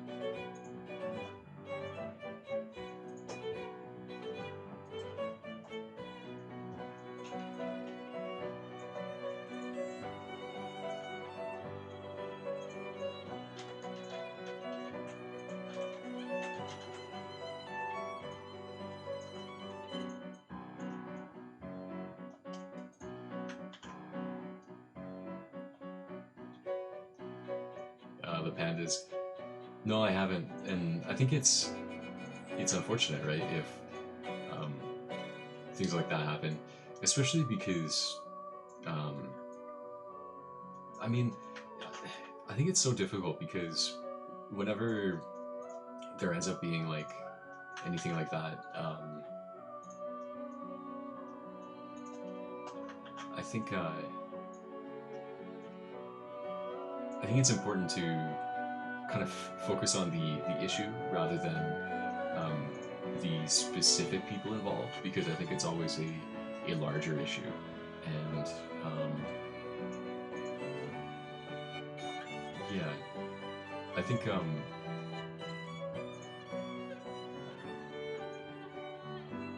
yeah, I guess we'll have to see how it developed. I actually had not heard about that in particular.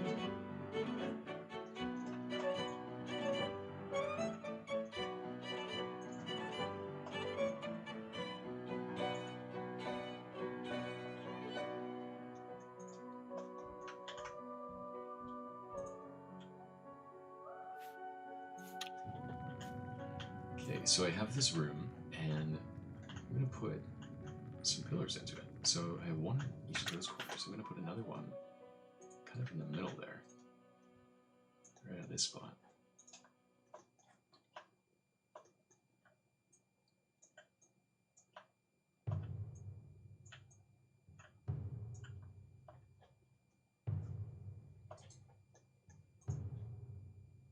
Yeah, that'll be cool.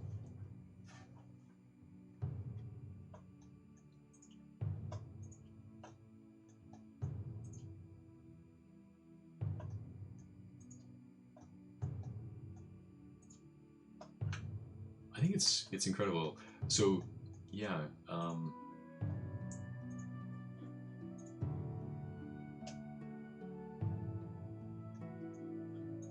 I think it's fair to think have both reactions to it.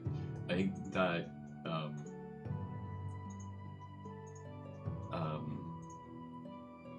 yeah, I think for me, for this stream at least, I'm trying to stay away from like getting political about things, and so that's kind of why I'm not necessarily you know, talking specifically about that. But yeah, I hope that things end up okay, and that but I think that at the same time, I think that I think it's important for things to be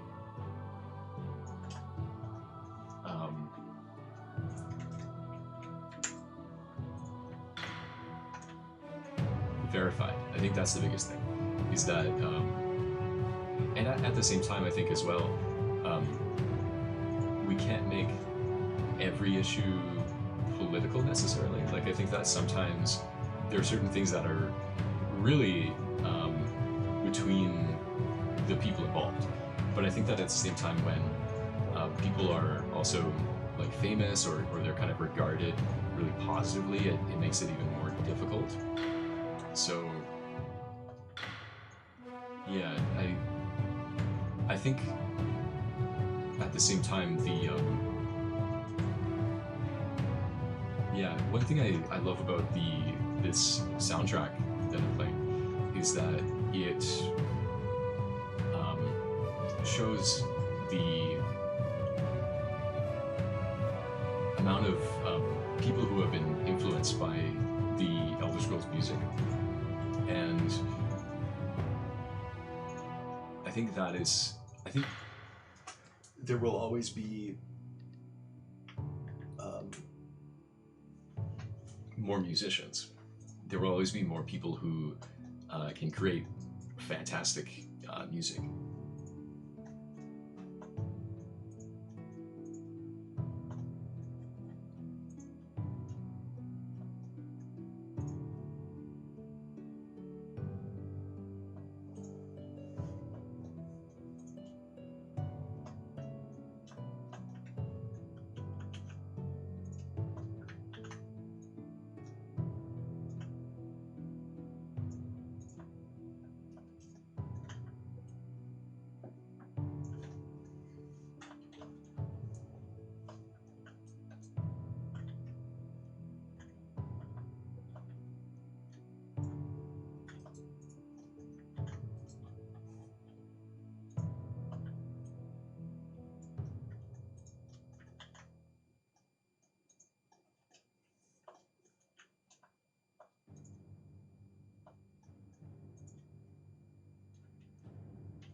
So,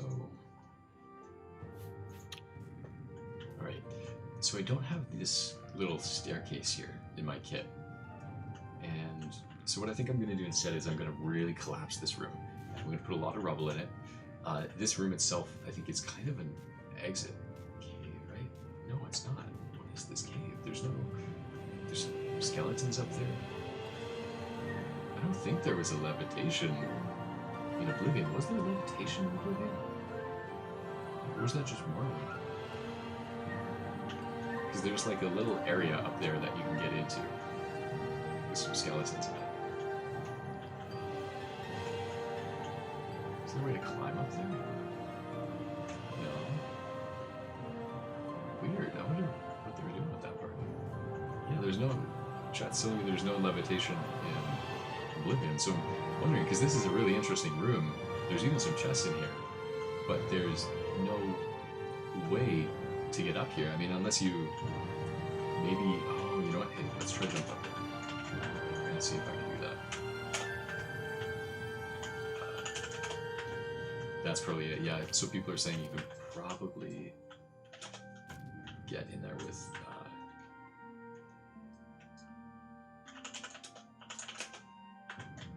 there we go. You can probably get up there with acrobatics. That makes sense. Excuse me.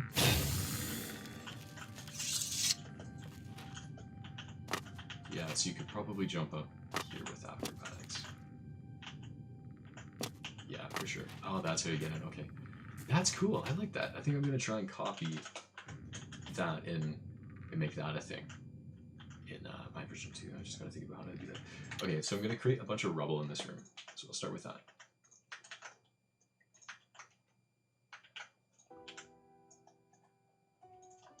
And I'm going to collapse this column because that's supposed to be collapsed.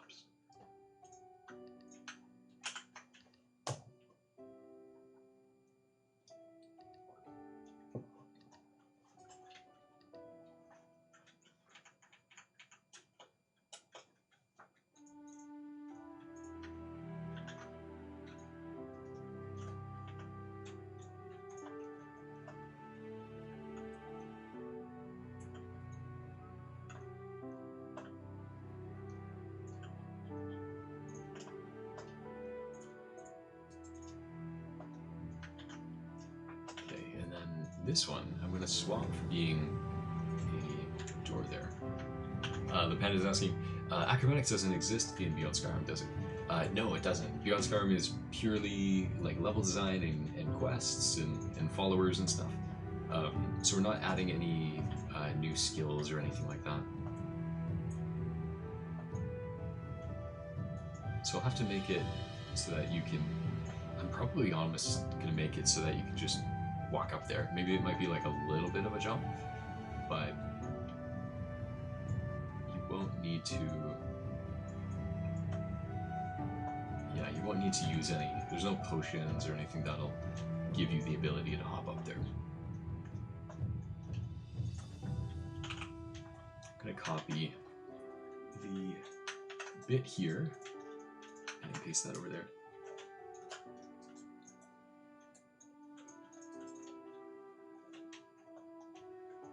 Yeah, because I think this will do a good job of like integrating that part of the dungeon here. Yeah, because I can take this here, and then that will allow the player to kind of hop up there. And so I'm just going to delete this thing.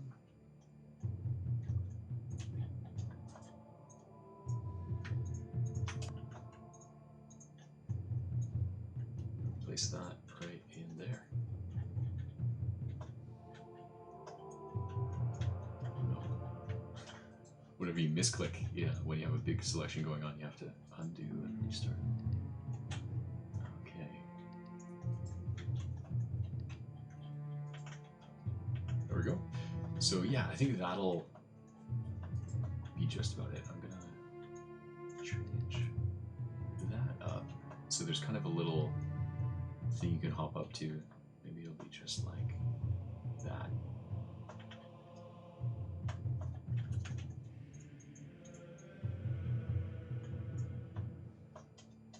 There we go. So yeah, it's sort of, there's a way to get up there. And then in that room, what I'm gonna do is create a little room there. So I'm just gonna check the size, go back to Oblivion, and check the size of this room. So it is just a 2x3 room.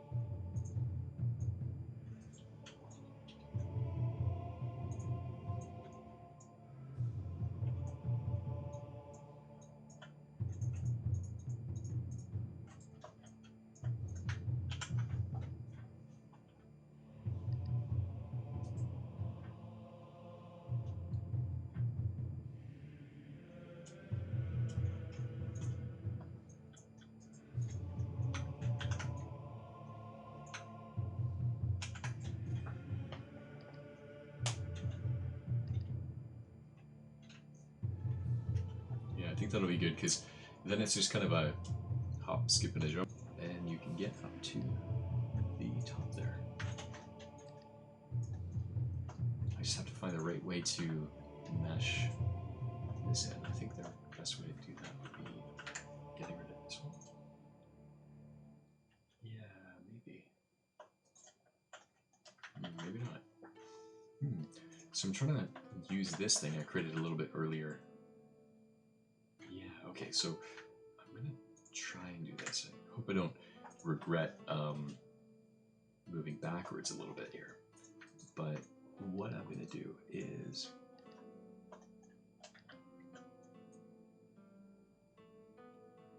try and get that to fit with the column.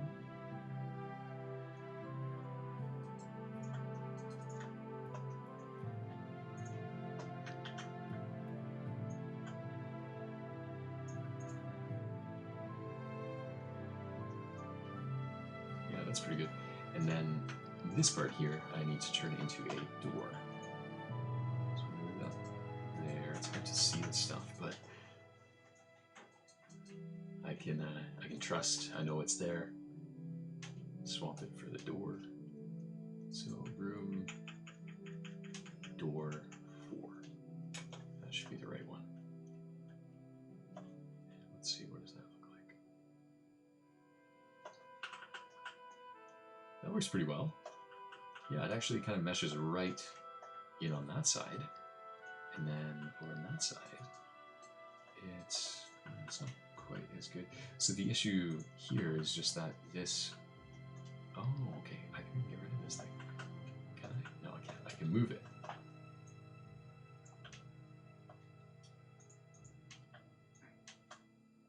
Yeah, that'll work, I think.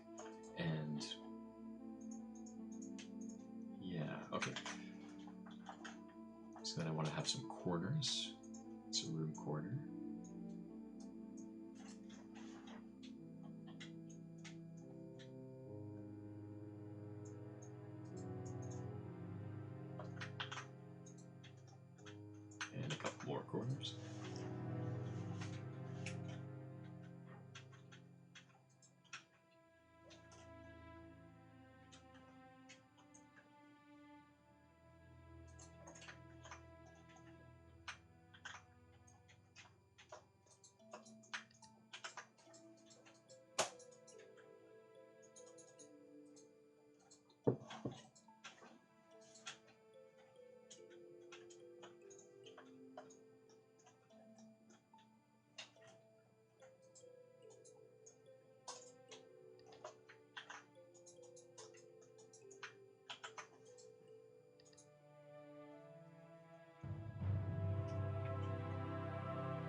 That looks pretty good.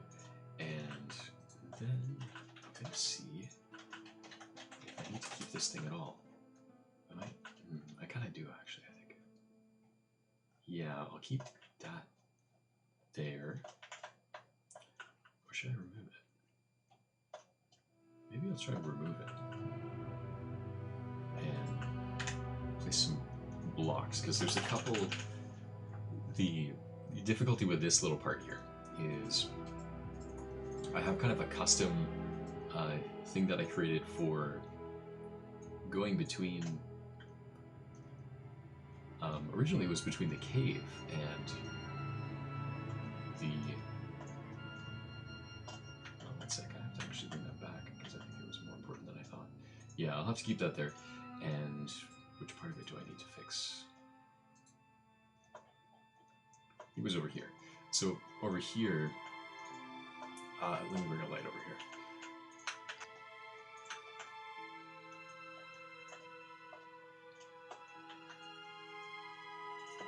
Yeah, so there's kind of this little square up there. So I think I can just drop a block. Maybe a bigger block. Is there a longer one? This one. And I can use that to fill this little gap up here. And same thing on the other side.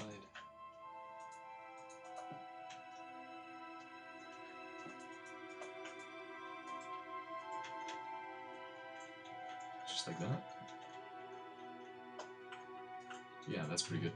Cool. So I think that fills those gaps. I'm going to move these boulders kind of away into the wall here.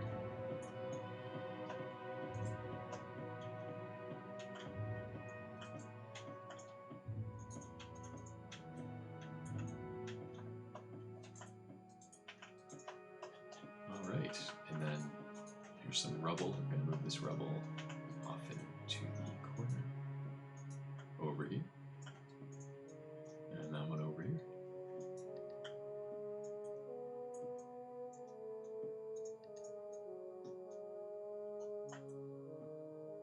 Just moving this rubble around for now, and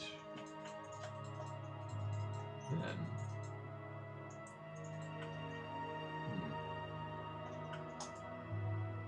I need one more of these.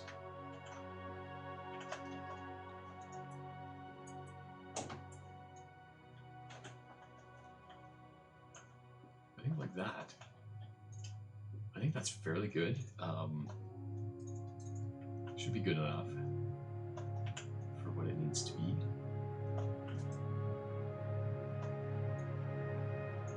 Just this extra little room here that you can climb up to. And now I'm gonna put some chests. So let's see what they are. Chest. It's a dungeon.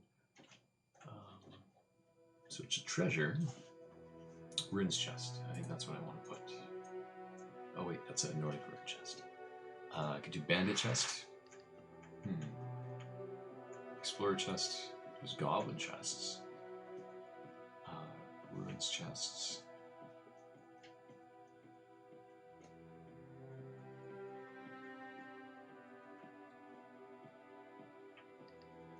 I think these might be bandit chests. I think that might be considered bandit chests. Otherwise, it could be a warlock chest. I gotta check what's in these specific things. It might just be a bandit chest up there. Warlock gems, scrolls.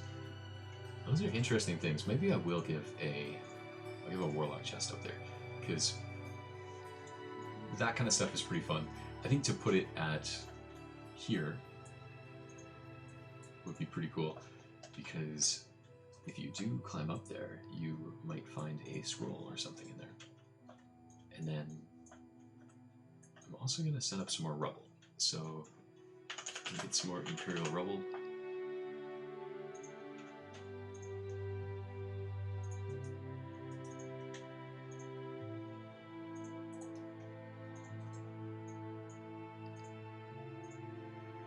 Find a big, kind of a taller piece of rubble, I think. It's a good start. Like that.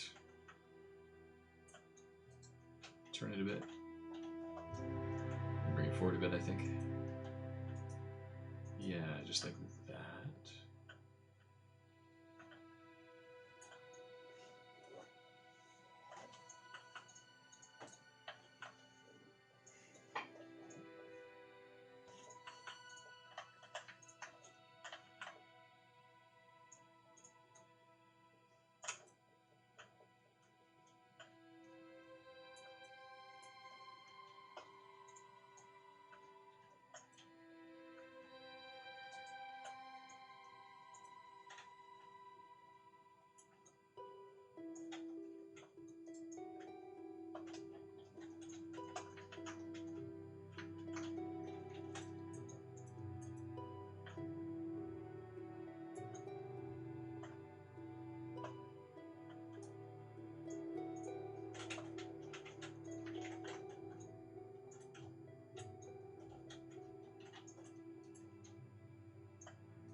Right. So what kind of a... Yeah, it's just kind of got that light green kind of tint to it. So I'm going to dim that a bit. Bit of a secret area here.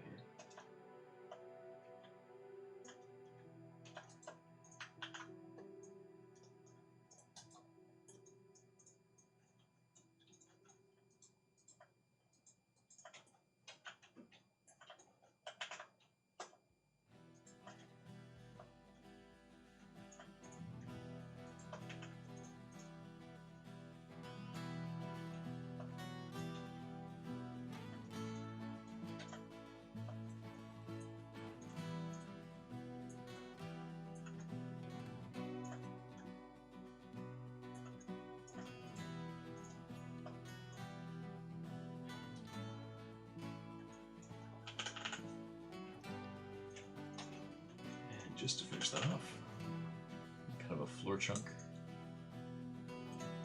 Floor chunks are really cool because they really add some more texture to the ground.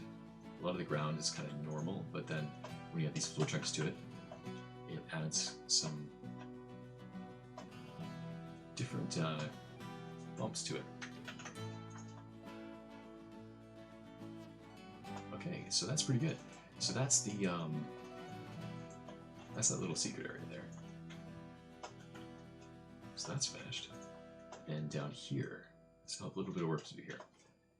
And I'm going to place down some floor rubble just over here.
So this is the actual way that the players travel through.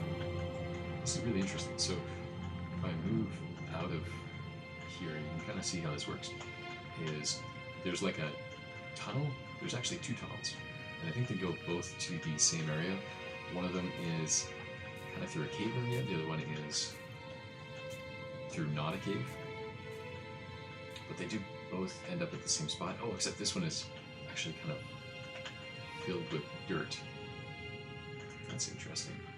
I like that. Okay, so I'm gonna try and do that. So over here, that side, instead of being like a big open one, I'm gonna make it a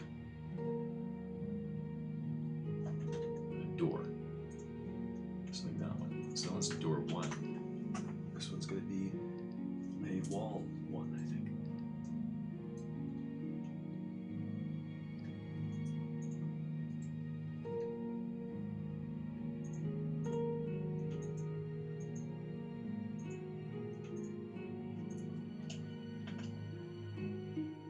Okay, yeah, there we go.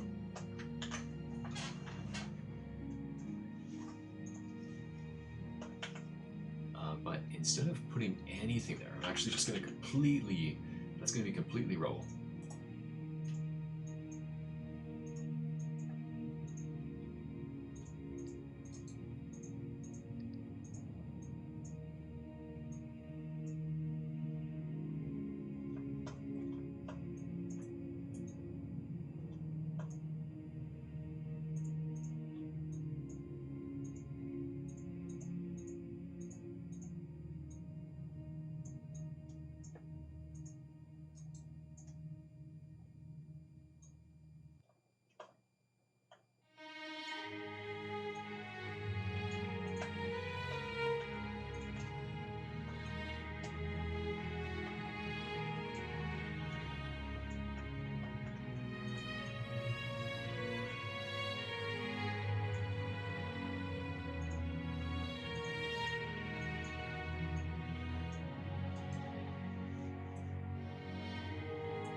The pandas in chat.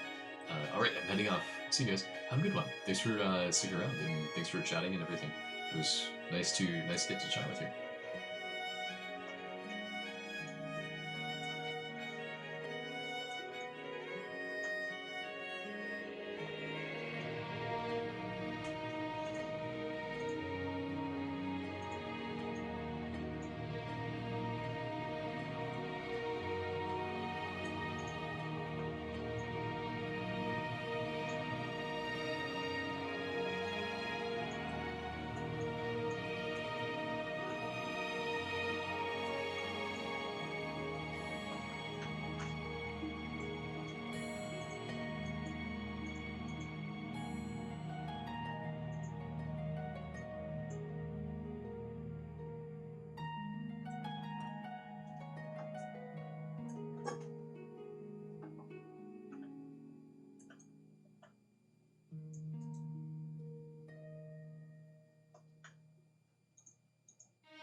It's still going. Oh, okay. Yep, just for half an hour. Okay, cool. It's always the later part of the stream where, actually, I always get kind of sleepy. Actually, it's probably 2.5 hours into the stream where I was just asking because it got yeah, no, it's been pretty quiet for chat. Mostly just continuing to build for the rest of it. doing a good job.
So I made this little cave here. I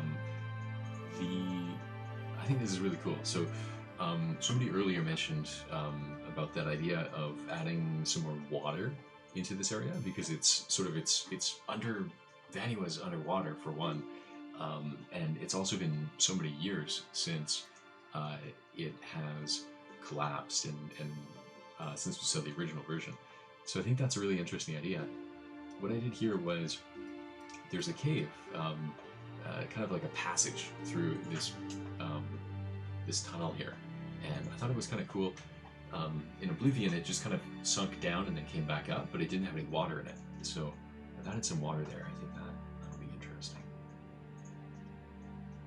But yeah, so I am really stoked with the amount of progress that I was able to make during this stream. I think that based on the streams before, this is one of the ones where I really kept going like really quickly in order to create a whole lot of content